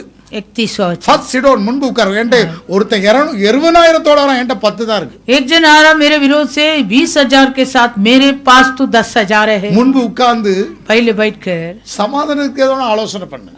शांति के रूप में पहले सोचो. கொஞ்சம் நிதானிச்சு. யாக்கோபு ரொம்ப நிதானிச்சிருக்காங்க. याकूब कितने अच्छे अपने बारे में सोचा. தன் சகோதரன்ட்ட போறதுக்கும் வாங்கி நிதானிச்சிருக்கான். अपने भाई के सपोर्ट लेने से पहले भी विचार किया. சகோதரனுடைய கண்கள்ல கிருபை கிடைச்சிருக்குமோ நிதானிச்சிருக்கான். जो ஏசாவு के आंखों के दृष्टि में दया मिला तभी भी वो सोच रहा था. அவன் வேர் தாங்க பற்றி பிடிக்கும். उस याकूब के जड़ ही पकड़ेगा. உங்கள் வேர்கள் பற்றி பிடிக்கும். तुम्हारा जड़ भी पकड़ेगा. தேவனுடைய ராஜ்யத்தை உங்களை மேன்மையாக உயர்த்துவார் அவர். आमीन. परमेश्वर तुम्हें भी ऐसे श्रेष्ठ बनाए. உங்களை வேர் பற்றி உங்களை பூத்து காய்த்து பலனால நிரப்ப முடியும். तुम सभी का वैसे ही जड़ पकड़ेगा, फूलेगा, फलेगा. तुम्हारे वो प्रतिफल सारे जगह को भर देगा. வேகமாக அவன் வீடு கட்டான், நான் வீடு கட்டணும், உடனே வாங்கணும், யார்ட்டையாவது பிரட்டணும், இப்படி நினைக்காதீங்க. इसलिए तुम ऐसे कभी नहीं सोचना वो बंगला बना रहा है, ये मकान बना रहा है, मैं भी किसी से कर्ज लेकर बनाना. 10 பேர் உங்களை உற்சாகப்படுத்துவான். 10 जन तुम्हें उत्साहित அப்புறம் करेंगे. எங்க போவானே தெரியாது. फिर वो किधर जाएगा मालूम नहीं पड़ेगा. நீ தோக்கிடுவ, तू तो शुरुआत कर அவன் देगा, எங்க போனான்னு தெரியாது. फिर वो किधर जाता मालूम नहीं होगा. முதல்ல உன்னுடைய பலம் என்ன? पहले तू अपने उन्हें बारे में बलहीन सोचो, बनना है. तेरे बल क्या, तेरे कमजोर क्या. இதை சரியாக உணர்ந்து கொள்ள வேண்டும். ये विषय को ठीक से समझ पाओ. கரவலாடுகளை மெதுவாக நடத்துறது போல. आमीन. हालेलुया. वैसे जो बच्चे भेड़ है, இயேசு பிரஜாதிகளை எப்படி அவர் மனதுருகினாரோ, यीशु जैसे अन्य जात पर तरस खाया. அவர்கள் எப்படிப்பட்டவர்கள், அதுக்கேற்றவாறு குழியில போய் தூக்கினார் ஆடுகளை. जैसे गड्ढे में जाके वो भेड़ों को यीशु मसीह उठाया. அல்லேலூயா. हालेलुया. அப்படிப்பட்ட காரியங்களை இயேசு செய்தார். ऐसे काम यीशु का काम था. அவர்களை மேல் மனதுருகினார்.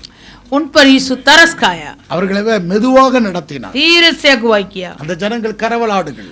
आमीन. वो ऐसे भेड़ बकरी அற்புதங்களை செய்தார். अद्भुत चमत्कार வியாதிகளை किया. சுகமாக்கினார். बीमार को चंगा அவர்களை दिया, விடுதலையாக்கினார். उन लोगों को छुड़ाया. இப்படி अनेक வேலைகளை செய்தார். वैसे गई समय यीशु அவர்கள் किया. கரவலாட அனுபவத்தில் இருந்தார்கள். वो लोग ऐसे अनुभव में था. எடுத்த सुकुमार. எடுப்பிலே பெரிய பரிசுத்தவனா மாறிடக்கூடாது. आमीन. तुरंत हम ऐसे अपने बारे में मैं पवित्र नहीं कर सकता. வர்றதெல்லாம் உடனே பெரிய பரிசுத்தவான்கள் பரிசுத்தவாட்டிகளாக மாறிட்டு நினைச்சாங்க. आमीन. ऐसे आजकल जो कोई आता तुरंत सोच रहा अपने बारे में पवित्र स्त्री है, पवित्र आदमी है. ஹல்லேலூயா. हालेलुया. அது எமோஷனலா நடத்தக்கூடிய அனுபவம். ओ इमोशनल से अगुवाई हो जाएगा. உங்களை நிதானமாக நடத்தாம போயிறாங்க. आमीन. वो लोग तुम्हें धीरे से कभी நிறைய பேர் नहीं அப்படி कर பல்டி அடிச்சு पाता. கிடக்குறாங்க. ऐसे बहुत सारे लोग उलट पलट हो गए. மெதுவாக நிதானத்தோடு கூட நீங்கள் வளர வேண்டும். तुम धीरे से चलना आवश्यक. அதுதான் ஆவிக்குரிய வாழ்க்கை. वही आत्मिक जिंदगी. அங்கேதான் யாக்கோபுடைய வேர் பற்றி பூத்து காய்த்து பலனால் நிரப்பினது. आमीन. तब याकूब का जड़ पकड़ के फूला फला, जगत को अपने फलों से भरा. हमें भी प्रभु के सम्मुख में आएंगे. Thank you, Jesus.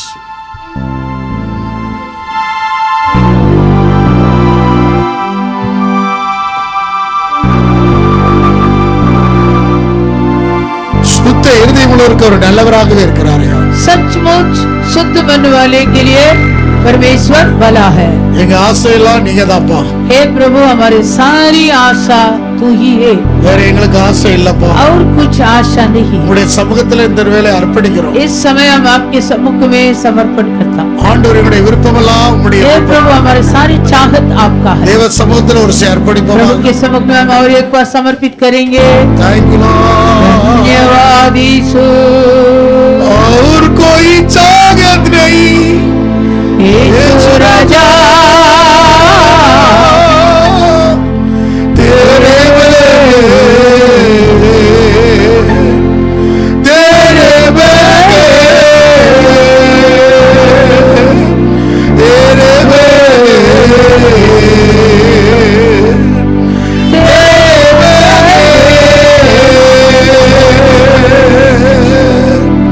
आइए प्रार्थना करेंगे.